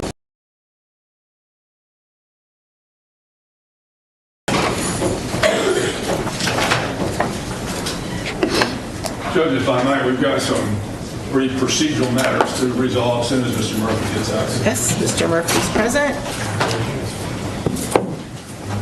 Nick Sonardi, for the record, Your Honor. My office was contacted on January 10th about conflict representation of Mr. Davion Murphy, and we initiated our representation at that time. My understanding is the public defender obviously has moved to withdraw, and I believe is there a representative from regional counsel also has a conflict and will be. I'll say that that's my error. This is from last year, so this happened in 2024, June 23rd of 2024. Davion was on the run for quite a while. He was arrested in January, and let me find a picture of his arrest.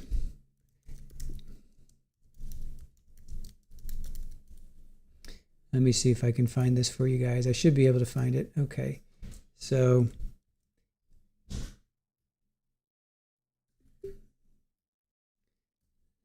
and this is Nick Sonardi. He is representing Davion. He has to do. All right, let me put this up for you guys.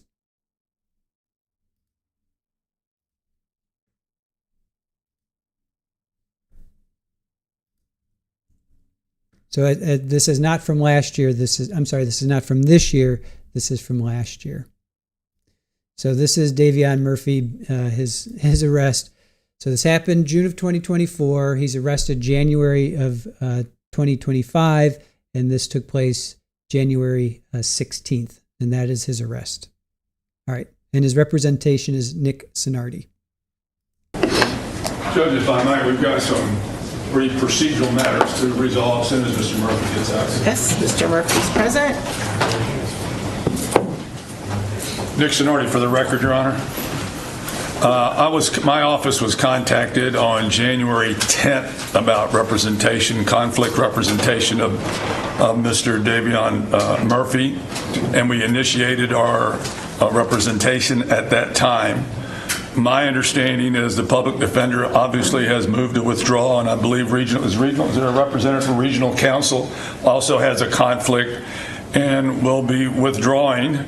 I formally need to be appointed, but I want it non-pro-tunc to January 10th because we've actually put in about 8 or 10 hours. Sure. To hear. And regional has a conflict, correct? That's correct. Okay, so I will appoint you, Mr. Sinardi, and that will be non-pro-tunc to January 10th. Thank you, Your Honor. Okay. We're ready to proceed. Thanks. You're free to go. All right. All right, and State, are you ready to proceed? Yes, Your Honor. Okay, who's going to be your first witness? Detective Richard Nieder.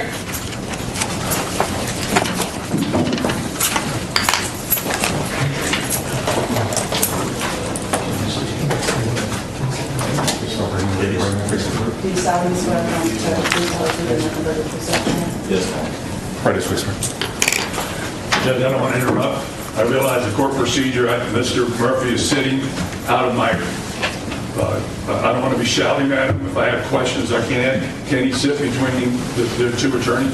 I don't think that that's how they set it up as far as how the sheriff's office likes it. Can you all switch seats? Maybe I can do that, right. And you can turn off, there is a microphone in front of Mr. Murphy. Let's just deactivate the microphone, and then that way you can speak with him confidentially. It's always fun. Okay.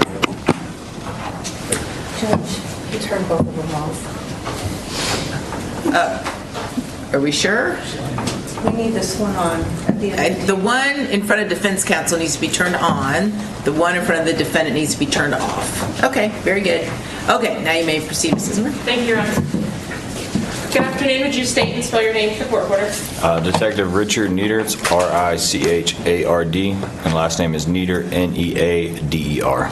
How are you currently employed? I'm employed by the Jacksonville Sheriff's Office. And in what capacity? I'm a detective for the Sheriff's Office. Are you assigned to any specialized unit? Yes, ma'am. I'm currently assigned to the gang unit. How long have you been with the gang unit? Approximately 2.5 years.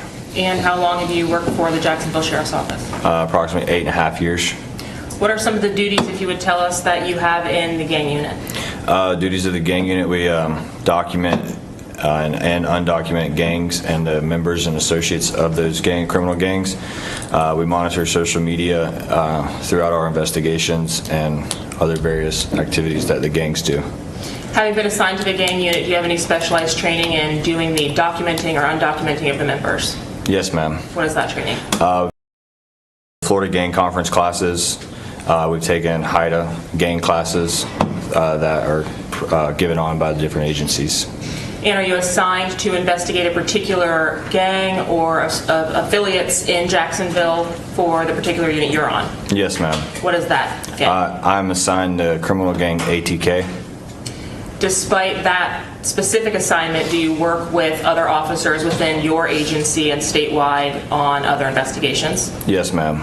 And in providing that assistance, do you obtain information about other gangs? Yes, ma'am.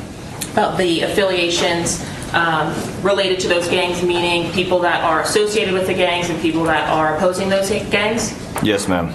You indicated that you're specifically assigned to ATK? Yes, ma'am. Is there a particular gang that has been identified as an enemy or an op of ATK? Yes, ma'am. There is the main one would be 6 Block, and then there's subsets of 6 Block.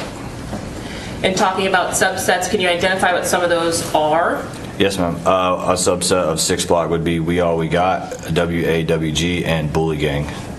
And are those known associates of the gang 6 Block? Yes, ma'am. Would they be essentially, in plain language, on the same side? Yes, ma'am. How about ATK? Do they have subsets or associates? They do. They're not classified as subsets, but NHG would be an affiliate of ATK, and along with 1200. And do you, as a part of your duties or you're investigating these gangs, specifically as it relates to ATK, investigate members of 1200? Yes, ma'am. NHG? Yes, ma'am. Same process for 6 Block and the subsets or affiliates that you mentioned? Yes, ma'am. Is it a part of your responsibilities to investigate the opposition to ATK, the gangs that are opposed to ATK? Yes, ma'am, to a certain extent. So you have knowledge about 6 Block and its members as well? Yes, ma'am. Have you also had an opportunity throughout your work with the Jacksonville Sheriff's Office to investigate the crimes that have been related to these gangs? Yes, ma'am. And have you responded to homicide scenes, attempted murder scenes, shootings related directly to 6 Block or ATK members? Yes, ma'am. As a result of the investigations related to those cases, are you aware of arrests that were made and tied to a gang dispute or problem between ATK and 1200 versus 6 Block and its affiliates? Yes, ma'am. How is it that you are able to identify whether someone is a gang member or a gang associate? Florida state statute. Is there a specific statute which helps you or allows you to differentiate between the two? Yes, ma'am. 874. And what is the difference between an associate versus a gang member? In the Florida state statute, an associate only needs one criteria, and a member needs 2 or more. Are you familiar with or were you tasked with assisting in the investigation of the homicide of Charles Jones conducted by the Tampa Police Department? Yes, ma'am. And are you familiar with the defendants listed in that case? Yes, ma'am. Were you able to, throughout the course of your employment with JSO, determine whether the defendants of that particular case, to include this defendant, Davion Murphy, had associations or membership ties to a gang? Yes, ma'am. Would you tell me which defendants were identified and what the nature of their relationship to the gang would be?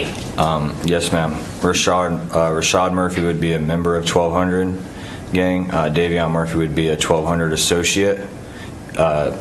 Isaiah Chance would be an ATK member, and Sean Gathright would be an ATK associate, and Elisa Andrews is neither. Are the documents or undocumenting that you do for the gangs recorded in some way? Yes, ma'am. And do you specifically look to the statute to make those identifications when you're recording it? Yes, ma'am, I do. What specific factors led you to the conclusion that this particular defendant was a gang associate of 1200? Davion Murphy? Yes. His tattoos. What about the tattoos or what specifics related to the tattoos for Mr. Davion Murphy are you referencing? He has the tattoo of 1200 block on the back of his neck, along with other deceased members of 1200 tattooed throughout his body. 1200, as you've mentioned, is affiliated with ATK? Yes, ma'am. And were there other annotations that you were able to make over the course of the investigation from when you started investigating 1200 to today's date, which lead to your conclusion regarding Mr. Davion Murphy being a member of 1200? I'm sorry. Can you ask that again? Yes. Is there something other than tattoos that you were able to solidify that Davion Murphy would be a member of 1200? Yes, ma'am. A hand sign. Describe to me what you're talking about. So the criminal gang 1200 has a hand sign that they do in their music videos and throughout their social media posts, and they often rep that hand sign on what would be their block of their neighborhood. Mr. Murphy has displayed that hand sign since in custody. So you keep a chronological list, essentially, as best as possible with the documentation that you make of each of the gang members when you record them? Yes. And from the time that you were investigating this particular case, did you have an opportunity to see Davion Murphy make a gang sign with his hands? Yes. When was that? The night he was arrested. Was that during the interview of Davion Murphy? It was. Were you present for the interview of Davion Murphy? I was. And did you have an opportunity to view that on a recording device of some type? Yes, ma'am. Was that in an interview room, or where did that happen? It was in an interview room at the state attorney's office in Jacksonville. Have you since had an opportunity to review that interview? Yes, ma'am. And have you been able to confirm the 1200 gang sign that Mr. Murphy made? Yes. Would that have been on January 6th of 2025? Yes, ma'am, I believe so. Was there another detective that was present conducting the interview of Davion Murphy on that same date? Yes, ma'am. And what is that detective's name? Detective Drebeck. Now, you previously mentioned that it is part of your responsibility to monitor social media in your job duties. Yes, ma'am. What types of social media? All types, but the main three that we've seemed to found that benefit the investigation would be Facebook, Instagram, and now it's called X, but it's formerly known as Twitter. And speaking about your involvement with the Charles Jones investigation, can you tell me, was Charles Jones a member of any particular gang? Yes, ma'am. He was a member of the criminal gang 6 Block. And was he known by a nickname? Yes, his nickname would be Foolio. Were there additional nicknames that he went by? I believe additionally it would be like Julio Foolio or like Foolio 98 or something along those lines. Did you have an opportunity personally in your line of work to view videos posted by Julio Foolio or Foolio under any title with any of the nicknames assigned to Charles Jones? Yes, ma'am, I have.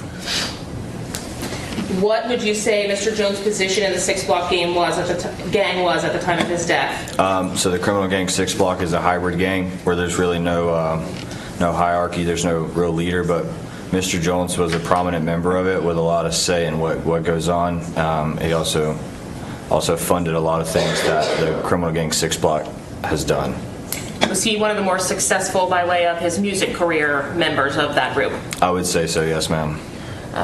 When you say funded, do you mean financially, like provided finances to other members? Yes, potentially. Just he had more money than some of the other members may have. Are you able to say whether there was a prominent member of ATK at the time of Charles Jones's death? Yes, ma'am. And can you identify who that person was? The prominent member of ATK, which also they're a hybrid gang, so they wouldn't have an exact leader, but the main artist and leader or person who has the most say in that group would be a man by the name of Kenyatta Bullard. He goes by the street name, a rapper name of Young and Ace. I'm going to show you what's been marked as States Exhibits 1 and 2.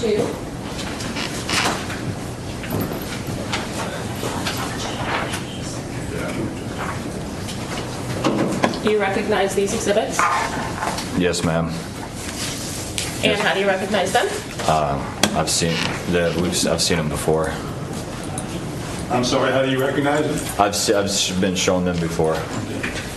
Do these exhibits fairly and accurately depict relatively the gang members or associates of those gangs? Yes, ma'am, for the most part. Obviously, that's not going to list all of the members and associates of either gang. And is this... May I have more diagram on that, Judge? Okay. Detective, who put together that composite of those photographs? I'm not sure. All right. You've just seen them in the past, is that correct? Yes, sir. How do you know that those individuals are alleged to be members of that gang other than what it says on the photograph? I've investigated those. I'm not saying they're all members, but everybody on there is either a member or associate of the gang that they're listed under. Do you know each and every one of those individuals that are shown on State's Exhibit number 1 and number 2? I would have to look back over them again, okay, sir. That's what I'm asking.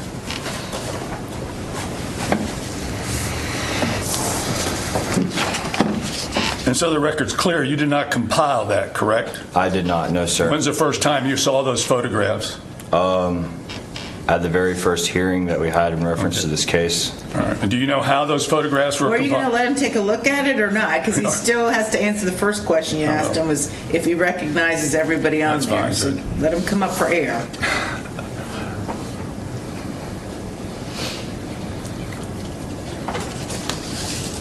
There are some people on both of these lists that I do not know, I do not recognize. But to answer your last question, I did not make these. All right. So the individuals that are on there that you do not recognize, do you know whether or not they are in fact a member of either one of those two groups? Based on my investigation into the criminal gang ATK, I'm not sure. Okay. Thank you. We're going to object to the admissibility of gang photograph. Oh, okay. I'm going to overrule. He can identify the individuals that he does recognize, and he can explain how he recognized them and what their purported affiliation or membership is. Okay? So overrule the objection. I'll seek to admit it this time, Your Honor. Okay? Admitted with that qualification. Continuing use states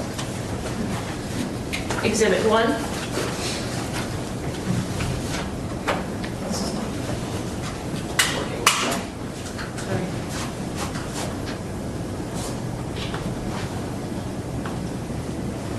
Do you have an opportunity? Can you see that? Yes, ma'am. Can you also see the names under the photos themselves? Yes, ma'am. And talking about States Exhibit 1, what are we looking at here? It is a chart of 6-block, Fontaine, and Y&R. Have you had an opportunity to look at the names of the individuals depicted? I have. To be fair, are some of the individuals depicted here incarcerated or deceased? They are. More specifically, I'll ask you about the photo on the top left of this Exhibit 1 labeled Foolio. Do you recognize that individual? Yes, ma'am. That would be Charles Jones. Is that the Charles Jones that we have discussed already? Yes, ma'am. Can you also identify any of the other individuals depicted on States Exhibit 1, most specifically Bibby on the second row, the third photo in? Yes, ma'am. Who is that? Adrian Gaynor. Is that person deceased or living? He is deceased. And does his homicide become relevant in this investigation in some way? It has. Same question for the photo just above that, Tiki, aka T-Shots. Do you recognize that individual? I do, but I'm not sure of his legal name. I just knew him as Tiki. Is that person, do you know whether that person is deceased or living? I do know that he is deceased. Was it declared a homicide? It was. And was his homicide in some way related to this case as well? Yes. Lastly, Trey D, the photograph just to the right of the image we just spoke about. Yes, ma'am. Do you recognize that individual? I do, but once again, his legal name has slipped my mind. I'm not sure of it. Are you familiar with the nature of his death? Yes, ma'am. Who's the he we're referring to? Trey D. Okay. The fifth photo in from the left. Are you familiar with the nature of Trey D's death? Yes, ma'am. And was that homicide in some way relevant to the Charles Jones homicide investigation? Yes, ma'am.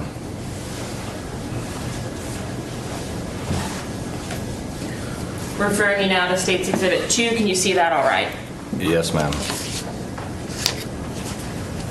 You mentioned that there was a prominent member of ATK. Can you remind me of the name of that individual? Yes, ma'am. It's the second photo on the top row. It has the name Young and Ace underneath it.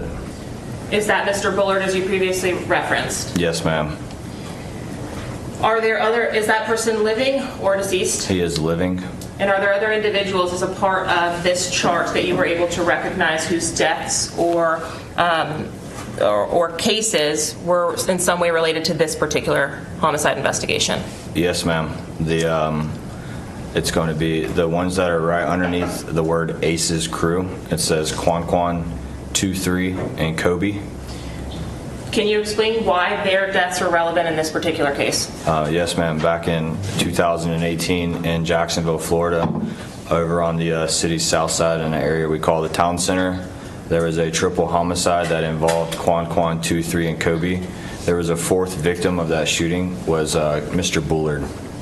Is that Young and Ace as previously mentioned? Yes. Was Young and Ace present at the time of the shooting or homicide of the other three individuals named? Yes, he was, and they were all four traveling in the same vehicle. They all three passed away as a result of that incident? Yes, ma'am. And do you know what the relationship between Mr. Bullard, aka Young and Ace, and the three individuals you've mentioned is? One was his brother, and the other two were friends. Which individual was his brother? I believe 23. Could have been Quan. I'm sorry. The names, like their names get all confused, but one of them was his brother. I'm not sure. I can't remember exactly which one. Do you mean their legal names, meaning their government official names? Yes, ma'am. Okay. But by nickname, those are the three individuals who passed away in the same vehicle that Young and Ace was traveling in? Yes, ma'am. Why did that case become relevant to the Julio Foolio, aka Charles Jones homicide investigation? throughout both of those these homicides, they've made songs dissing each other back and forth. Can I ask you a question? You said it was a triple homicide, but there were 4 people in the car? Yes, ma'am. So did one person survive? Yes, ma'am. Young and Ace survived. Young and Ace survived. Okay, thank you. Is there one song in particular that's written by the decedent, in this case Charles Jones, referencing this homicide? Yes, it is. After that video was, or when we talk about videos or music videos, are you talking about those that were posted to YouTube specifically? Yes, ma'am. Okay.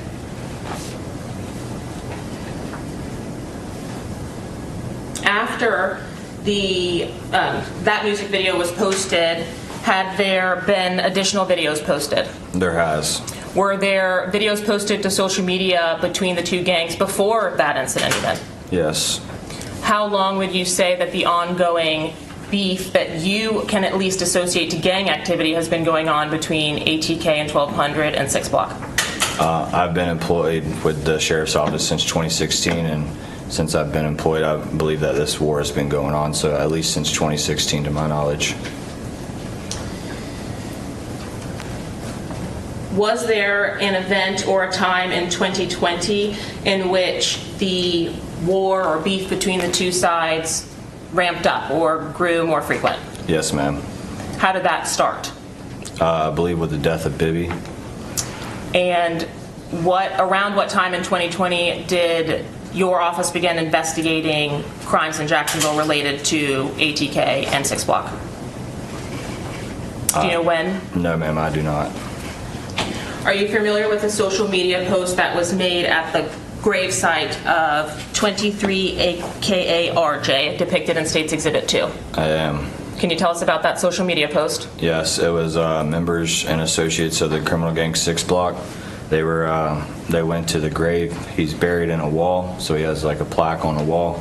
And they gave the grave site a middle finger and shot finger guns at it. Was that posted by 6 Block members to social media in 2023? Yes, ma'am. Come August of 2023, did you have the opportunity to respond to a homicide scene on the interstate? I did. Can you tell me the nature of that call? That was a homicide. The victim in that case was a young man named Jaquan Pickens. Goes by the name of Jake Jit. He was a member of 6 Block or Bully Gang, and he was shot and killed on the interstate and crashed into a semi-truck. And you actually attended that scene in person? Yes, ma'am. After was that August 16th of 2023? I don't know the exact day, but I would say the fall of 2023, yes, ma'am. And the days after that, was there another offense related to this gang war? Yes, ma'am. I believe it was the next day. And what was that? A member of 1200. He was at a football practice in Jacksonville, and he was shot during that football practice and lived. Are you referencing the Beals attempted murder? Yes, ma'am. It would be Jacoby Beals. He also goes by the nickname of LaBobie. Did anyone die at that scene? I do not believe anybody died. But it would have been the day after Mr. Pickens' homicide? Yes, ma'am. In October of 2023, did you receive an additional call out to a homicide related to an Antonio Tilley? Yes, ma'am. What gang is he affiliated with? Antonio Tilley is a member of the criminal gang ATK. And what was the nature of that homicide? That it appears that he was set up and he showed up to a house via Uber driver, and somebody came out from behind the house and shot and killed him and the Uber driver. And was there a shooting or homicide that you investigated as a result of that shooting, meaning after that? Yes, ma'am. Like a couple hours after. What was that? That one also occurred in Jacksonville. Charles Jones, also known as Foolio, was leaving his residence and where he was staying that night. And as he's driving down the street, 2 unknown masked men hop out of a vehicle and fire at his black Dodge Charger, striking him in the foot. That would have also been October of 2023. Yes, ma'am. That would have been, approximately 5 to 6 hours after the death of Antonio Tilley. Are you familiar with the ballistics that were collected in that case, the Charles Jones shooting from October of 2023? Yes, ma'am. And are you familiar with the ballistics evidence that was collected in the homicide investigation related to Charles Jones in June of 2024? Yes, ma'am. Was there a correlation between the casings that were collected on search warrant in the Tampa Police Department investigation that related back to the October 23 shooting, the attempted murder? Yes, ma'am, I believe so. So the relationship between the casings collected at the Charles Jones attempted murder in October of 2023 related back to casings collected via search warrant in the Charles Jones homicide investigation? Yes.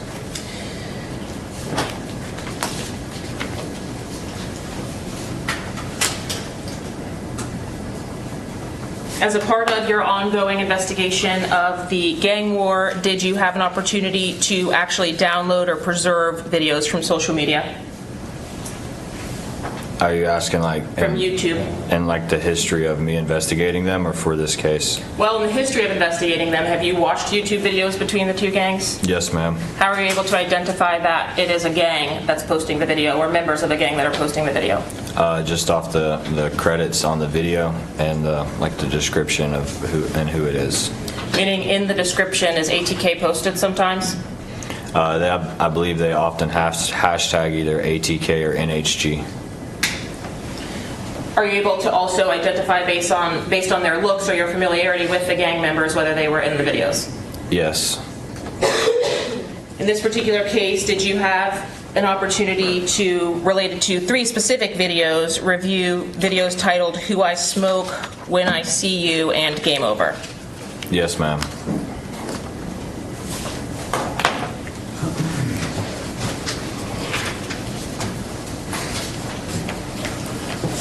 Are you able to confirm that the state's exhibits 3, 4, and 5 are those videos? Yes, ma'am. Have you had an opportunity to review or evaluate the videos in a way that you have also listened to the lyrics or read through the transcripts from the videos to determine what was being said? Yes, ma'am. And are what's contained on these discs fair and accurate representations of the direct media downloads from these music videos from YouTube? Yes, ma'am. The state seeks to admit states 3, 4, and 5, Your Honor. No objection, Your Honor. Okay, admitted. In referring you to State's Exhibit 3, do you recognize the opening of this particular video?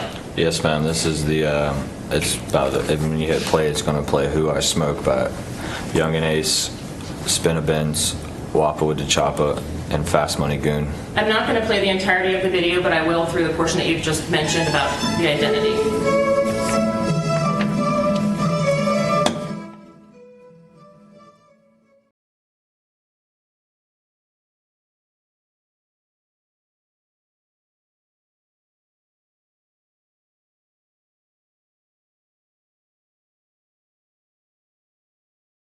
Of the videos see the nicknames or aliases of anyone in particular on this Who I Smoke video? Yes, ma'am. I see Spin a Benz, Wappa with the Choppa, Young and Ace, and Fast Money Goon. Are they all openly affiliated to ATK? Spin a Benz and Wappa with the Choppa are going to be 1200, and Young and Ace and Fast Money Goon will be ATK. Why is it that 2 different groups or subsets are filming a video together? Can you explain that to us? Yes, ma'am. They often, ATK and 1200 often make music videos and share each other's social media posts, and they're simply associated with each other because they both have a common enemy. Who is their common enemy? It would be the North Side, which would be like 6 Block, We All We Got, and Bully Gang. And the same for 6 Block, North Side, We All We Got gang members. They are affiliated with each other. Yes, ma'am.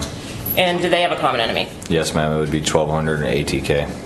So they are filming the music video together, but a part of different groups. Yes, ma'am. In your review of the Who I Smoke video that was posted, were there lines or lyrics that were of importance to you? Yes, ma'am, there were. And what was that? So in the chorus of the song, it says, Who I Smoke Bibby, and then Who I Smoke Tiki, and Who I Smoke Lil 9. Those were just, Bibby is one of Foolio's best friends that passed away, and Tiki and Lil Nine were just close associates. Are they all 6 Block members or associates? Yes. Now, when you're saying who I smoke, what does that mean? Who I smoke basically is speaking on the dead, like you either killed them or you didn't necessarily do the killing, but you're speaking in reference to the murder of those individuals. And was there any other lyrics that you thought were important for this particular video? Yes, ma'am. Towards the bottom, Fast Money Goon is rapping, and he says, I don't the exact lyrics, probably have to play it, but he speaks along the lines of, I caught him lacking in Texas and went live, and then he says some explicit language, and he talks about, man, he didn't die. Was there another attempt on the life of Charles Jones that occurred outside of Florida in Texas? Yes, ma'am. That would be the shooting he's talking about. I'm not sure the exact year. I want to say maybe 2022 or 2021. Charles Jones was in Texas. He was shot, and while he was in the hospital bed, he went live on his Instagram talking about himself being shot. Do you also ultimately learn during your assist with the Tampa Police Department investigation that Spenavens or Wapa with the Choppa would be relevant to that case? To which case? The homicide investigation which occurred in Tampa. I believe the relevance, I'm not sure, but they have made music videos about this homicide, yes.